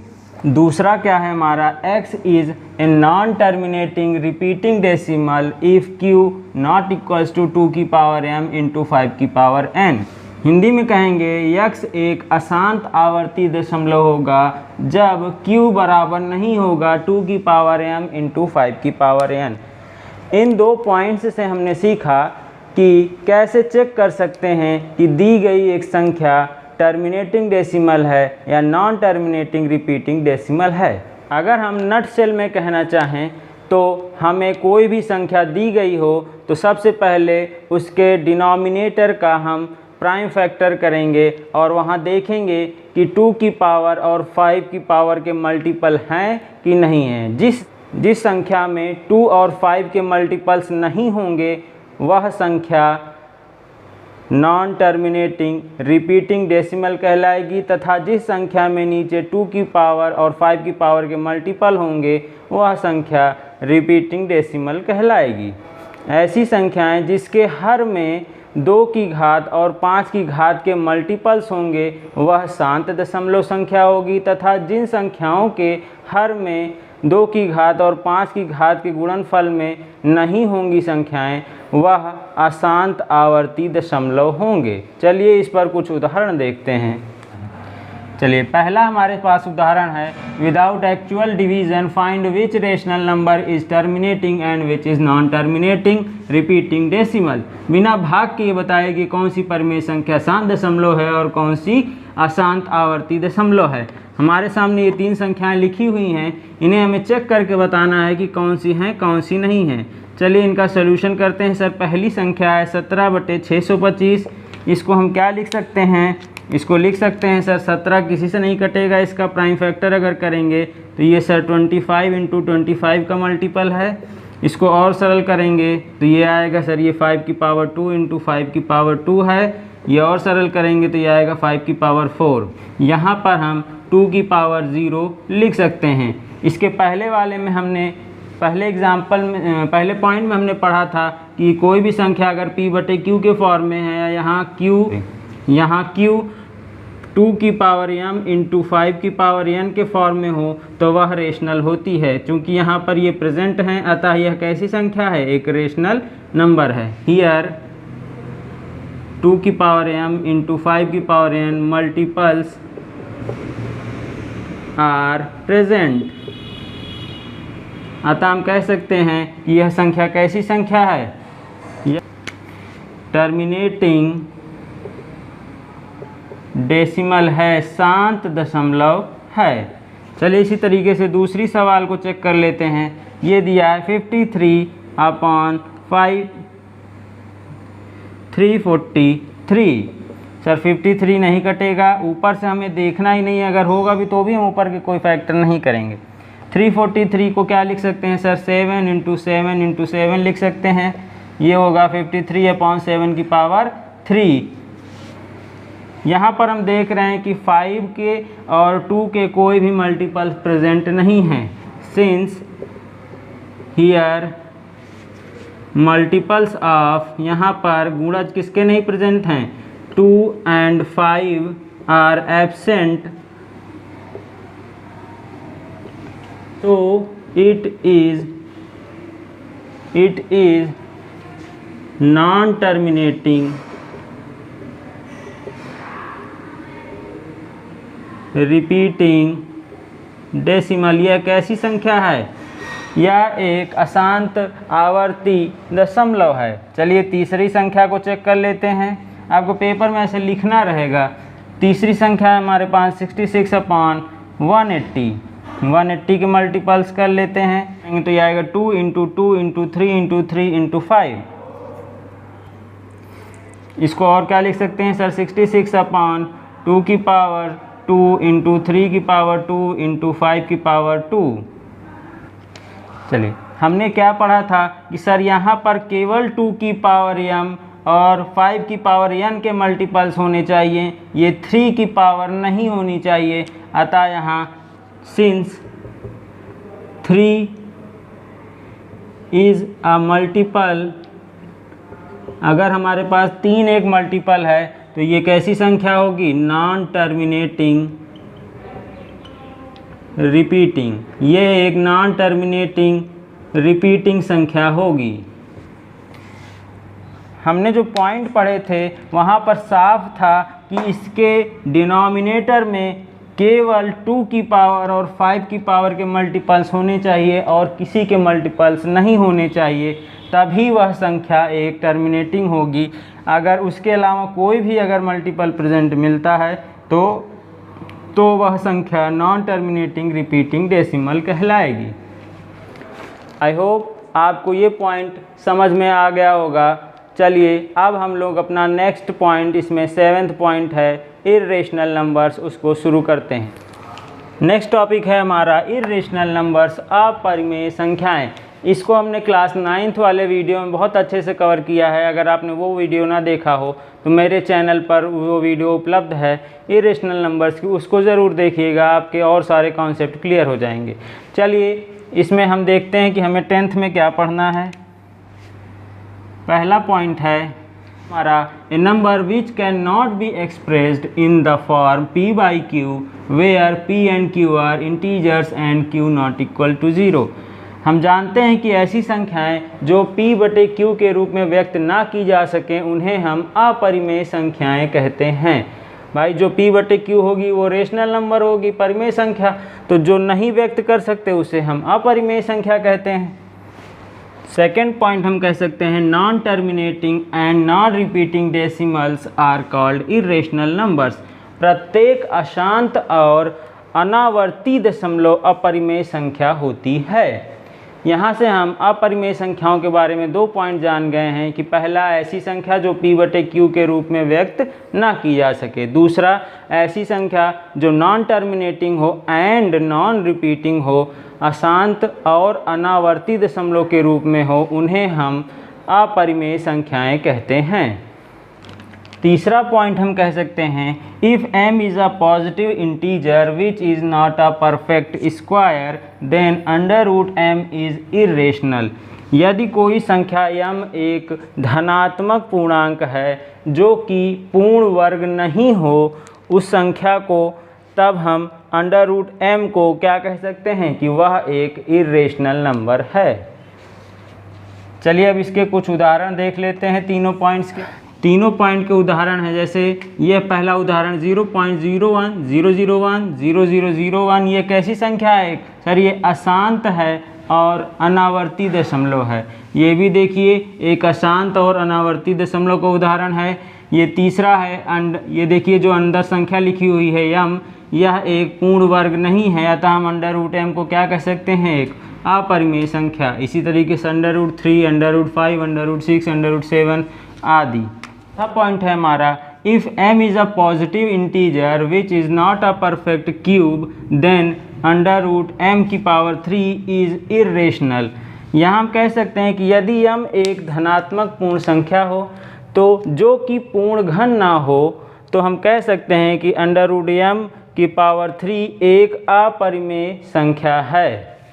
उदाहरण के तौर पर अगर हम देखें, सर लिखा हुआ है अंडर रूट 3 की पावर 3, तो यह एक पूर्ण घन नहीं है, अतः ये एक अपरिमेय संख्या है। इसी तरीके से ये भी सब अपरिमेय संख्याएं हैं क्योंकि ये सब पूर्ण घन नहीं है। एक और हमारे पास स्पेशल नंबर है, इसको कहते हैं पाई। ये भी कैसी संख्या है, एक इर्रेशनल नंबर होती है।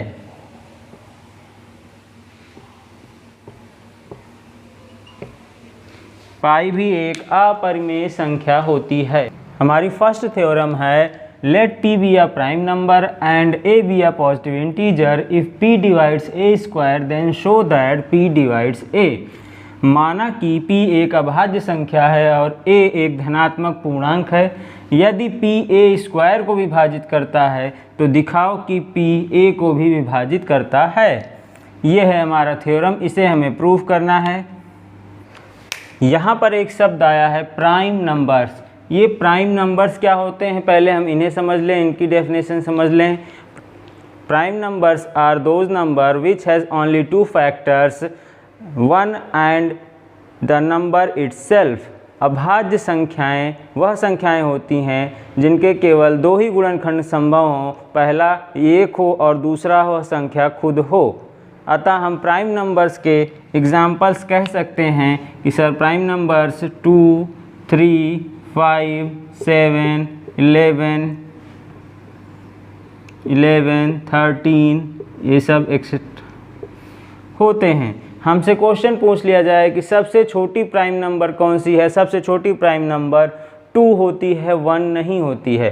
प्राइम नंबर्स ऐसे नंबर्स होते हैं जो 1 से बड़े होते हैं और फैक्टर्स होते हैं वह केवल वह संख्या खुद होनी चाहिए और 1 होना चाहिए। यहाँ पर हम देख रहे हैं कि 2 के फैक्टर्स 2 है और 1 है, 3 के फैक्टर्स 1 है और 3 है, 5 के 2 ही फैक्टर संभव हैं, 1 और 5। Let p be a prime number and a be a positive integer such that p divides a square। चलिए हम शुरू करते हैं इसको। मान लेते हैं कि p कोई प्राइम नंबर है एंड a एक पॉजिटिव इंटीजर है। वो इस प्रकार है कि p डिवाइड करता है a स्क्वायर को। We know that every positive integer can be expressed as product of primes। हमने पीछे पढ़ा था कि प्रत्येक धनात्मक संख्या को हम क्या लिख सकते हैं, प्रत्येक धनात्मक पूर्णांक को हम एक्सप्रेस कर सकते हैं किसके फॉर्म में, product of primes, prime numbers के गुणनखंड के रूप में व्यक्त कर सकते हैं। Let a equals to p1 into p2 into p3 dot pn where p1 p2 all are primes. यहाँ पर हमने ऊपर अभी माना है कि हम किसी भी पॉजिटिव इंटीजर को प्राइम नंबर के प्रोडक्ट के रूप में लिख सकते हैं। तो हमने क्या किया, ए को हमने पॉजिटिव इंटीजर माना था, इस पॉजिटिव इंटीजर को हम प्रोडक्ट ऑफ प्राइम्स के रूप में लिख सकते हैं।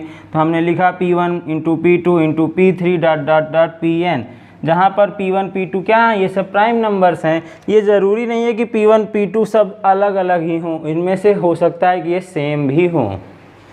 अब हम इस a का क्या करें, यहाँ पर हमसे कह रहा है कि a स्क्वायर है तो हम a स्क्वायर निकाल लेते हैं। a स्क्वायर क्या हो सकता है, इसका स्क्वायर के बराबर होगा। हमने स्क्वायर किया तो ये आया p1 square into p2 square into p3 square into pn square के। यहाँ तक सब समझ में आ गया होगा। सबसे पहले क्या करेंगे, मान लेंगे कि a एक पॉजिटिव इंटीजर है, उसको हम किस फॉर्म में लिख सकते हैं, प्रोडक्ट ऑफ प्राइम्स के फॉर्म में लिख सकते हैं। तो हमने a बराबर प्रोडक्ट ऑफ प्राइम लिख दिया। उसके बाद हमने a स्क्वायर निकाला, इसका स्क्वायर कर दिया और यह इस तरीके से आया। देखिए यहाँ पर p डिवाइड करता है a स्क्वायर को। इसका मतलब क्या है कि p is a prime factor of a square. कोई भी संख्या अगर किसी को डिवाइड करेगी तो इसका मतलब वो उसका फैक्टर तो होगी ही, और p को हमने क्या माना था, एक प्राइम नंबर माना था। अतः यह क्या है, प्राइम फैक्टर होगा किसका, a स्क्वायर का। चलिए, अगर p जो है प्राइम फैक्टर है ए स्क्वायर का, तो हम कह सकते हैं कि p is one of p1 p2 p3 dot dot pn। हम कह सकते हैं कि p क्या है, p इन्हीं p1 p2 p3 में से एक हो सकता है। क्यों हो सकता है? क्योंकि prime factors of a square are p1 p2 p3 dot dot pn। यहाँ से हमने ए स्क्वायर के प्राइम फैक्टर्स निकाले थे तो यही आया था, तो हम कह सकते हैं कि ये जो p है वो इन्हीं में से कोई एक हो सकता है। जब p जो है इन्हीं में से p1 p2 p3 में से ही कोई एक है, तो हम कह सकते हैं कि p डिवाइड्स करेगा, किसको करेगा? ए स्क्वायर के। p जो है ए स्क्वायर को विभाजित करेगा। क्यों करेगा? यहाँ पर a क्यों आ गया? सर जो ये p1 p2 p3 हैं ये किसके बराबर है? यहाँ से हमने देखा तो सर ये a के बराबर हैं, इन्हीं के प्राइम फैक्टर्स हैं, a के प्राइम फैक्टर्स हैं। अतः हम कह सकते हैं कि p डिवाइड्स a। Thus हम कह सकते हैं कि p divides A square, it implies that p divides a। अतः हमने सिद्ध कर दिया कि p अगर a स्क्वायर को डिवाइड करेगा तो p जो है a को भी डिवाइड करेगा। एक बार फिर से इस थ्योरम को हम लोग समझ लेते हैं छोटे रूप में। सबसे पहले क्या मान लेंगे? Let p be a prime number and a be a positive integer such that p divides a square. We know that every positive integer can be expressed as product of primes. हम जानते हैं कि इनको product of primes में लिख सकते हैं। अतः हम a बराबर लिख सकते हैं इतना, जहाँ पर p1 p2 क्या है? ये सब प्राइम नंबर्स हैं। a स्क्वायर को हम लिख सकते हैं इतना, जहाँ ये सब p1 square into p2 square के बराबर आ जाएगा। अतः नेक्स्ट पॉइंट क्या कहेंगे? p divides a square. हमें दिया है कि p अगर a स्क्वायर को डिवाइड करता है तो हम क्या कह सकते हैं कि p is a prime factor of a square. p क्या है? a स्क्वायर का एक प्राइम फैक्टर है। p is one of p1 p2 p3। यहाँ पर a स्क्वायर बराबर हमने देखा था ये इसके मल्टीपल के बराबर है। अतः हम कह सकते हैं कि p जो है डिवाइड करेगा a को। अब a क्या था? a बराबर p1 p2 p3 था, यहाँ से हमने इसको a लिख दिया। Thus p divides a square, it implies that p divides a। अतः हम कह सकते हैं कि यदि p जो है a स्क्वायर को डिवाइड करेगा तो p a को भी डिवाइड करेगा। ये थ्योरम तो हमने पढ़ लिया। अब देखेंगे कि इस थ्योरम का हम प्रयोग कैसे कर सकते हैं। इस थ्योरम की सहायता से using above result we can prove that following. हम निम्नलिखित को प्रूव कर सकते हैं: √3, √5, √7, √6 एक्सेट्रा। इसी तरीके से जो भी संख्याएं √m के फॉर्म में होंगी जो कि पूर्ण वर्ग नहीं होंगी, उन सभी को हम इर्रेशनल नंबर्स प्रूव कर सकते हैं। चलिए देखते हैं कैसे प्रूव करेंगे। जो अभी हमने थ्योरम पढ़ा उसकी सहायता से हम √m की फॉर्म में सभी संख्याओं को इर्रेशनल प्रूव कर सकते हैं। जैसे हमारे सामने पहला सवाल आ गया, प्रूव दैट √2 इज़ इर्रेशनल। सिद्ध करिए कि √2 एक अपरिमेय संख्या है। आपको पेपर में कह सकता है इसी तरीके के सवाल √3, √5, √6, √7, √8 आदि को अपरिमेय संख्या सिद्ध करिए। तो हम लोग एक सवाल देखेंगे। इसी तरीके से आप अपनी कॉपी में और भी लगा सकते हैं। पेपर में आपके कोई भी एक सवाल आ सकता है कि सिद्ध करिए कि यह संख्या अपरिमेय है। चलिए देखते हैं कैसे सिद्ध करेंगे। सबसे पहले हम क्या करेंगे? ये कह रहा है कि इर्रेशनल सिद्ध करिए, तो हम मान लेंगे कि √2 कैसी संख्या है? रेशनल नंबर है, एक परिमेय संख्या है। अगर हमने माना है परिमेय संख्या है, हम अपने माने हुए को गलत सिद्ध कर दें तो हम कह सकते हैं कि वह एक इर्रेशनल नंबर है। चलिए कैसे इसको करेंगे? Let √2 be rational and its simplest form equals to a by b। अगर हम √2 को मान लें कि यह रेशनल है तो इसका सबसे सरलतम रूप a/b है। Then a and b are integers, तब a और b क्या हैं? पूर्णांक हैं। Having no common factor other than 1। एक के अलावा इन दोनों के कोई भी कॉमन फैक्टर नहीं होंगे, तभी ये सिंपलेस्ट फॉर्म में कहा जा सकता है। And b not equal to 0। देखिए मैं इसको हिंदी में लिख नहीं रहा हूँ क्योंकि यहाँ बहुत लंबा हो जाएगा। मैं बोल रहा हूँ, आप लोग हिंदी में नोट कर सकते हैं। अब हम क्या करेंगे? नाउ √2 बराबर a/b। मान लेते हैं कि √2 क्या है? a/b एक रेशनल नंबर है। इट इम्प्लाइज दैट, अब हम इस दोनों तरफ का स्क्वायर कर दें तो ये 2 बराबर क्या हो सकता है? a²/b² के। यहाँ से इसको और सॉल्व करेंगे, यहाँ से इसका तिरछा गुणा करेंगे तो ये आएगा, इज इम्प्लाइज दैट ये आएगा 2b² इक्वल्स टू a² के। इसको इक्वेशन 1 मान लेंगे। क्या करेंगे? √2 बराबर a/b माना हमने कि ये सबसे सरलतम रूप है, दोनों तरफ वर्ग करेंगे, दोनों तरफ वर्ग करके इसको सरल करेंगे तो ये आएगा 2b² बराबर a² के, इसको समीकरण 1 मान लेंगे। यहाँ पर हम मानेंगे √2 बराबर a/b, इसका दोनों तरफ का स्क्वायर करेंगे, ये आएगा 2b² बराबर a²। इसको हम और क्या लिख सकते हैं, और b² = a²/2। यहाँ से हम देख रहे हैं कि a² को 2 से डिवाइड किया जा रहा है, अर्थात यह पूरा इससे कट जाएगा। यहाँ पर b² बराबर a²/2 है, अर्थात 2 जो है a² को डिवाइड करता है। इसका मतलब क्या है, पीछे वाले थ्योरम से हमने लिखा कि वहाँ पर हमने देखा था कि p एक इंटीजर है, अगर वह a² को डिवाइड करता है तो हम कह सकते हैं कि p जो है a को भी डिवाइड करेगा, अतः हम कह सकते हैं कि 2 डिवाइड्स a। चूँकि 2 इज़ अ प्राइम नंबर, 2 एक प्राइम नंबर है, एंड डिवाइड्स b², 2 जो है b² को भी डिवाइड करता है, अतः हम कह सकते हैं कि 2 डिवाइड्स b, 2 जो है b को भी डिवाइड करेगा।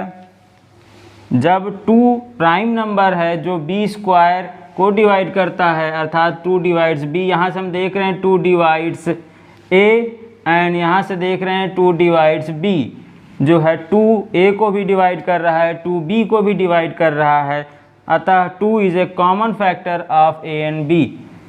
अतः हम कह सकते हैं कि 2 क्या है, कॉमन फैक्टर है a और b का।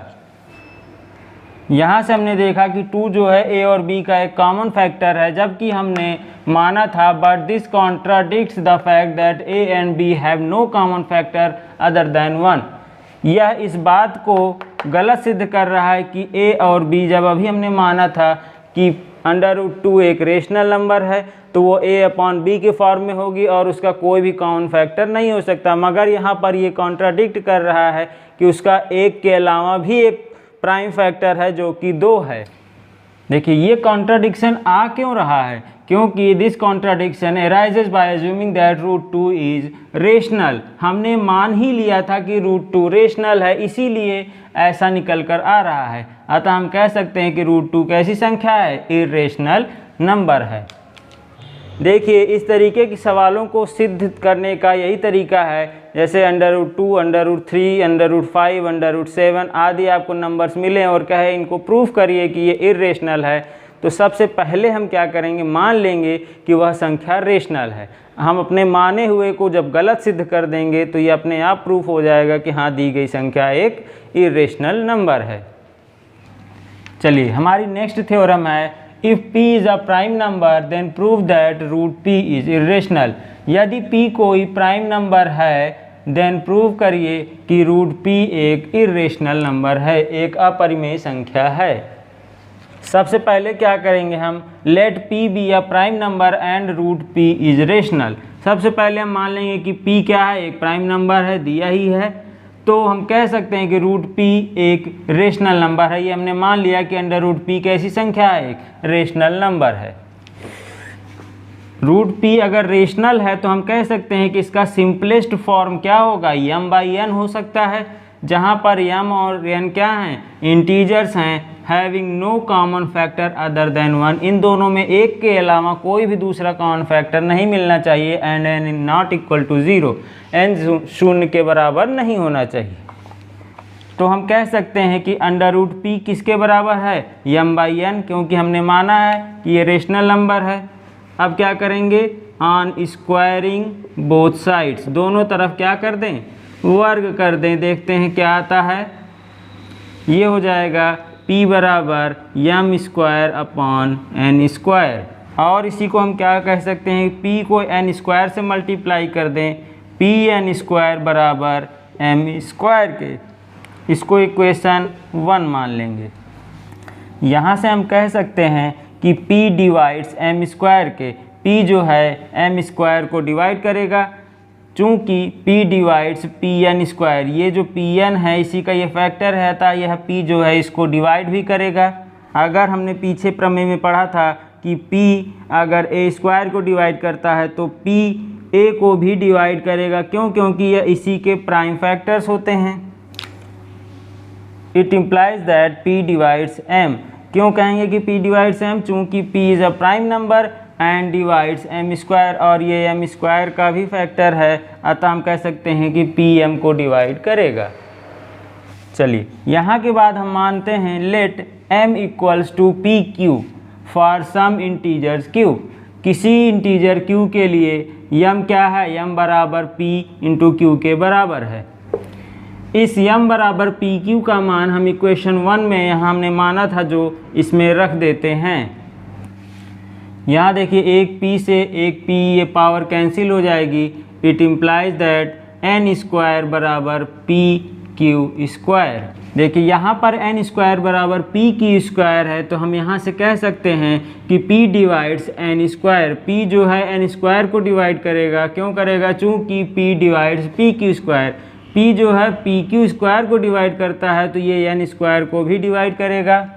यहाँ से हम कह सकते हैं कि p डिवाइड्स n, p जो है n को डिवाइड करेगा। क्यों करेगा? चूँकि p is a prime, p एक ऐसी संख्या है, प्राइम नंबर है, n डिवाइड्स n स्क्वायर, और n स्क्वायर को डिवाइड करती है, तो पिछले थ्योरम से हम कह सकते हैं कि p divides n। Thus p is a common factor of m and n। अतः हम कह सकते हैं कि p क्या है? एक कॉमन फैक्टर है किसका? m और n का। देखिए यहाँ पर p डिवाइड्स n है और यहाँ पर नीचे आया था p डिवाइड्स m, अर्थात p जो है m और n दोनों को डिवाइड कर रहा है, इसीलिए p कैसा है? इन दोनों का एक कॉमन फैक्टर है। ऐसा आया क्यों? But this contradicts the fact that m and n have no common factor other than 1। यह बताता है कि हमने माना था कि m और n के कोई भी एक के अलावा दूसरे कॉमन फैक्टर नहीं हो सकते, मगर यहाँ पर ये दिखा रहा है कि p जो है एक कॉमन फैक्टर है m और n का, जो कि एक के अलावा है। ये कॉन्ट्राडिक्शन आया ही क्योंकि m और n भी p के फैक्टर निकल आए हैं, क्योंकि हमने जो है मान लिया था कि रूट p कैसी संख्या है? एक रेशनल नंबर है। अगर हम रूट p को रेशनल मान लेंगे तो ये हमने गलत माना था, इसीलिए ऐसा निकल कर आ रहा है। अतः हम कह सकते हैं कि रूट p कैसी संख्या है? एक इर्रेशनल अपरिमेय संख्या।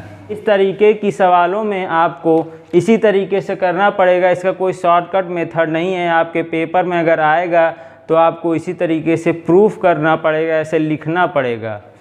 एक इसका बेसिक कॉन्सेप्ट हम ये समझ लेते हैं कि इस तरीके की सवालों में जैसे हमें कह दे √2 को सिद्ध करिए एक अपरिमेय संख्या, √3 को सिद्ध करिए, √5 को, √7 को, √6 को, इन सभी संख्याओं को हम ऐसे ही प्रूफ कर सकते हैं। इसके लिए सबसे मेन कॉन्सेप्ट यही है कि हमें मानना है कि जो सवाल में दिया रहेगा कि रूट p कैसी संख्या है, एक रेशनल इर्रेशनल हमें सिद्ध करना है, तो हम मान लेंगे कि रूट p एक रेशनल नंबर है और उसको हम रेशनल लेकर चलेंगे और लास्ट में हम दिखा देंगे कि नहीं, हमने जो माना है रूट p एक रेशनल नंबर है, यह गलत है। अतः हम कह सकते हैं कि रूट p कैसी संख्या है? एक इर्रेशनल नंबर है। यही इसका बेसिक कॉन्सेप्ट है। नेक्स्ट थ्योरम है हमारा, if a is rational and root b is irrational then prove that a plus root b is irrational। यदि a एक परिमेय संख्या है तथा रूट b एक अपरिमेय संख्या है तो सिद्ध करो कि a प्लस रूट b एक अपरिमेय संख्या है। चलिए सवाल में हमें दिया क्या है कि a एक परिमेय संख्या है और रूट b एक अपरिमेय संख्या है, तो सिद्ध करो कि a प्लस रूट b एक अपरिमेय संख्या होती है। तो हमने अभी पीछे भी पढ़ा था कि जब भी हमें कोई चीज़ प्रूफ करने के लिए कहे, अगर वो कह रहा है कि इर्रेशनल है तो आप इसको रेशनल मानकर चलिए और दिखा दीजिए कि जो हम मान रहे हैं वो गलत है। If possible let a plus root b equal to rational. यदि संभव हो तो हम मान लेते हैं कि a प्लस रूट बी किसके बराबर है? रेशनल के बराबर है। एंड a इज़ रेशनल, ये हमको दिया हुआ है कि a कैसी संख्या है? a एक रेशनल संख्या है। इसको इक्वेशन 1 मान लीजिए, इसको इक्वेशन 2 मान लीजिए। अब हम 1 में से 2 को घटाते हैं, सब्ट्रैक्ट 2 फ्रॉम 1। अगर हम समीकरण 1 से इसको घटाएं 2 को तो यह आएगा a plus root b minus a। दो रेशनल संख्याओं को घटाते हैं तो हम जानते हैं कि कैसी संख्या आती है? Rational number. दो रेशनल संख्याओं को जोड़ा जाए या घटाया जाए तो हमेशा ही एक रेशनल नंबर प्राप्त होता है। अतः हम यहाँ से कह सकते हैं कि ये जो आएगा ये कैसा आएगा, एक रेशनल नंबर आएगा। यहाँ पर ये और ये कट जाएगा, अतः अंडर रूट बी किसके बराबर होगा, रेशनल नंबर के। यहाँ से हम कह सकते हैं कि रूट बी एक रेशनल नंबर है। देखिए यहाँ पर रूट बी बराबर एक रेशनल आया है। This contradicts the fact that root b is irrational. यह कॉन्ट्राडिक्ट करता है कि जो दिया गया है रूट बी क्या है, एक इर्रेशनल है, और यहाँ निकल कर आ गया रेशनल। ये कॉन्ट्राडिक्शन आया क्यों? This contradiction arises by assuming that a plus root b is rational. ये आया ही क्यों? क्योंकि हमने मान लिया था कि a प्लस रूट बी कैसी संख्या है, एक परिमेय संख्या। ये हमने माना था, जो कि गलत माना था। Hence we can say that a plus root b is rational. अतः हम कह सकते हैं कि a प्लस रूट बी कैसी संख्या है, एक इर्रेशनल नंबर है। Hence prove. आइए देखते हैं कि इस थ्योरम पर हमारे पेपर में सवाल कैसे आते हैं। कभी कभी ये थ्योरम ही पूछ ली जा सकती है और हम इस पर एक सवाल कर देखते हैं कि ये सवाल कैसे आती है। चलिए हमारे पेपर में सवाल आएगा, show that 2 plus root 3 is an irrational number. दिखाइए कि 2 प्लस रूट 3 एक अपरिमेय संख्या है। यही सवाल आ गई तो हम इसको कैसे दिखाएंगे। सबसे पहले क्या करेंगे, हम मान लेंगे 2 प्लस रूट 3 कैसी संख्या है, एक रेशनल नंबर है, एक परिमेय संख्या है। ऐसे ही जैसे मैं लिख रहा हूँ ऐसे ही आप पेपर में लिखेंगे। Assume that 2 plus root 3 is rational. अगर हमने मान लिया कि 2 प्लस रूट 3 एक परिमेय संख्या है, देन देयर एग्जिस्ट को प्राइम्स ए एंड बी। तो हमारे पास को प्राइम्स ए और बी होंगे जो इस प्रकार होंगे कि 2 प्लस रूट 3 बराबर ए अपॉन बी के। और अगर हम इसको सॉल्व करें तो यहाँ से हम कह सकते हैं कि रूट 3 बराबर ए अपॉन बी माइनस 2 के। इसको हम और सॉल्व करें तो कह सकते हैं कि ये b नीचे होगा, ये आएगा a माइनस 2b के। यहाँ से हमारे पास निकल के आया रूट 3 बराबर a minus 2b upon b। Since a and b are integers, हमने माना है कि a और b कैसी संख्याएं हैं, इंटीजर्स हैं। सो हम कह सकते हैं कि इंटीजर्स को अगर घटाएंगे और इंटीजर से भाग करेंगे तो हमेशा इंटीजर ही आएगा। अतः यह कैसी संख्या आएगी, एक रेशनल नंबर के। हमने a माइनस 2b बराबर हमारा क्या आया है, रूट 3। अतः हम कह सकते हैं कि root 3 is a rational number. देखिए यहाँ पर आ गया रूट 3 कैसी संख्या है, एक रेशनल नंबर है। But this contradicts the fact that root 3 is irrational. यह कॉन्ट्राडिक्ट करता है कि रूट 3 क्या है, एक इर्रेशनल। रूट 3 एक अपरिमेय संख्या है, ये हमने माना था। अतः यह इसको दिखा रहा है कि नहीं, ये रूट 3 एक रेशनल नंबर है, जबकि हमने माना था रूट 3 कैसी संख्या है, एक इर्रेशनल नंबर है। अतः हमारा एजम्पशन क्या है, गलत है, incorrect. Hence 2 plus root 3 is irrational. अतः हम कह सकते हैं कि 2 प्लस रूट 3 क्या है, एक अपरिमेय संख्या है। अगला टाइप का सवाल हमारा इस तरीके का आएगा, show that 2 root 3 is irrational. दिखाओ कि 2 रूट 3 कैसी संख्या है, एक अपरिमेय संख्या है। इस तरीके की अब कोई भी सवाल और आ जाए, जैसे 5 रूट 3, 6 रूट 3 दिखाइए इर्रेशनल है, तो हम इसी टाइप का एक सवाल कर रहे हैं। इसी तरीके के आपके पेपर में कोई और सवाल आएगा तो ऐसे ही प्रूफ करेंगे। जैसा कि हमें कह रहा है कि यह एक इर्रेशनल दिखाना है, तो सबसे पहले हम मान लेंगे कि यह रेशनल संख्या है।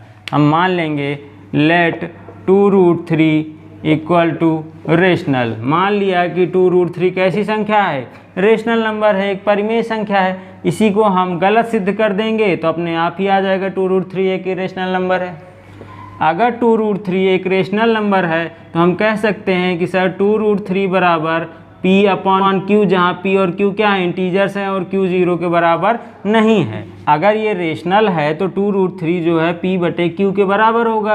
क्यों होगा, क्योंकि एग्जिस्ट करते हैं को प्राइम्स p और q। p और q कैसे नंबर हैं, को प्राइम्स हैं और q 0 के बराबर नहीं है, अर्थात p और q के एक के अलावा कोई दूसरा फैक्टर नहीं होना चाहिए। और यहाँ से हम कह सकते हैं रूट 3 बराबर सर p अपॉन 2q के होगा। q यहाँ से हम कह सकते हैं p और q कैसी संख्याएं हैं, इंटीजर्स हैं। इंटीजर्स को जब भाग किया जाएगा तो इंटीजर से ही आएगा। यदि p और q इंटीजर्स हैं तो हम कह सकते हैं कि p अपॉन q कैसी संख्या है, ये पूरी संख्या एक रेशनल नंबर के बराबर आएगी। सो √3 कैसी संख्या होगी, एक रेशनल नंबर होगी।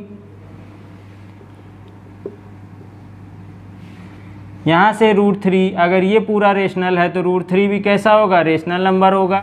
But this contradicts the fact that √3 is irrational, क्योंकि हमने पढ़ा है कि √3 एक अपरिमेय संख्या है, अतः यह ऊपर आया हुआ रिजल्ट जो हमारा है वो कॉन्ट्राडिक्ट कर रहा है √3 को कि यह एक, यहाँ से आ रहा है कि यह रेशनल है, और जबकि हम जानते हैं कि √3 कैसी संख्या होती है, एक अपरिमेय संख्या इरेशनल नंबर होती है।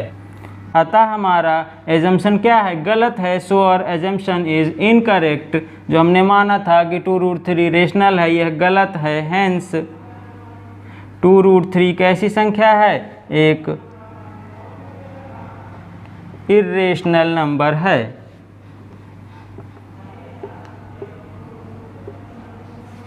ठीक, इसी तरीके से हम कोई भी सवाल को दिखा सकते हैं। हमसे कहे 5√3 दिखाइए एक रेशनल है, तो हम मान लेंगे पहले कि जो दी गई संख्या है उसको क्या मान लेंगे, ये रेशनल है।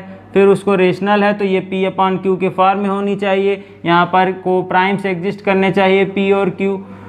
अगर ये √3 बराबर p अपॉन 2q के है तो यहाँ से हम कह सकते हैं p और q कैसे हैं, इंटीजर्स हैं, अतः यह पूरी संख्या कैसी आएगी, एक रेशनल नंबर आएगी। अतः √3 क्या है, एक रेशनल नंबर है, जो कि हम जानते हैं कि √3 एक इरेशनल नंबर होती है। अतः ये हमारा जो एजम्पशन है यह इनकरेक्ट है। अतः हम कह सकते हैं कि 2√3 कैसी संख्या है, एक इरेशनल नंबर है। नेक्स्ट टाइप का हमारा सवाल आएगा, प्रूव दैट √2 + √3 इज इरेशनल। यहाँ पर कोई भी √2 है, √3 है, √3 √5 कह सकता है, √6 √7 कह सकता है, कोई भी दूसरी सवाल आ सकती है।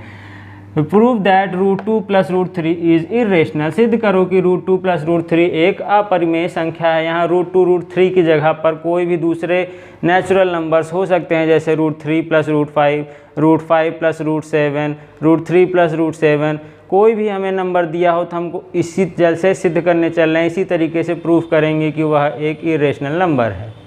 तो सबसे पहले क्या है, अगर हमें कह रहा है कि ये अपरिमेय है तो हम मान लेंगे, let us assume that √2 + √3 is rational.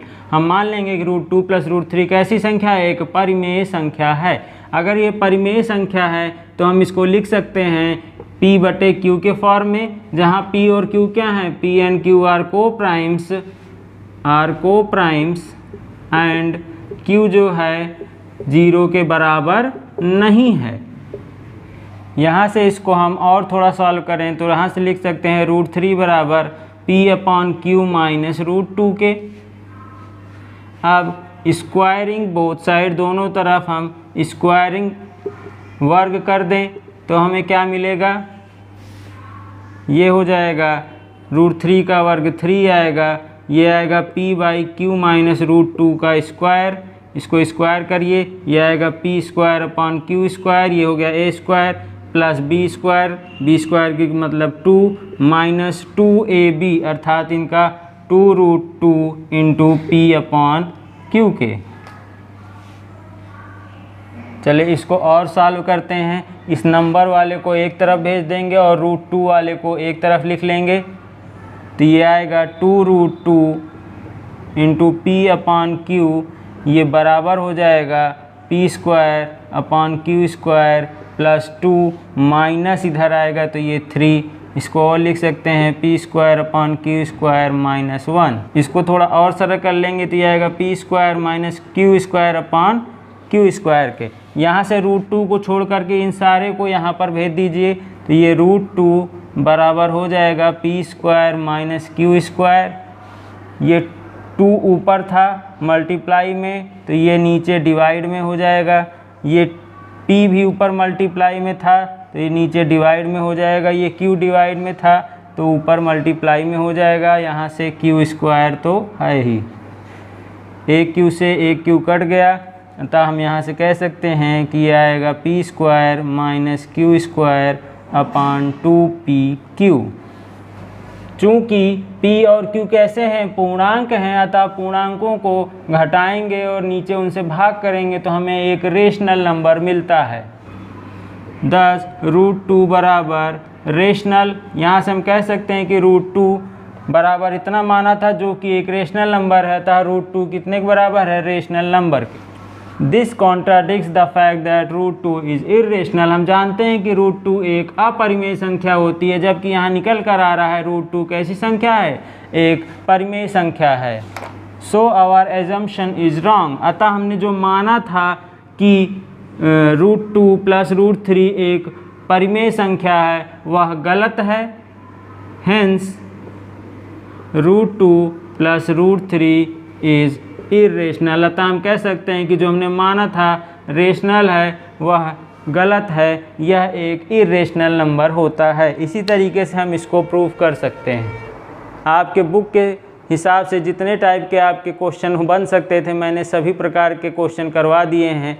इसी के साथ आपका ये चैप्टर कंप्लीट होता है। ये क्लास 10th का पहला वीडियो था, पहला यूनिट था जो हमारा कंप्लीट हो चुका है। नेक्स्ट वीडियो में हम पॉलिनोमियल्स के बारे में अपनी सेकेंड यूनिट को शुरू करेंगे। अगर आप सभी को ये वीडियो अच्छा लगा हो तो अपने दोस्तों के साथ शेयर करिए और इस चैनल को सब्सक्राइब करना ना भूलें। चलिए मिलते हैं नेक्स्ट वीडियो में, तब तक के लिए गुड बाय।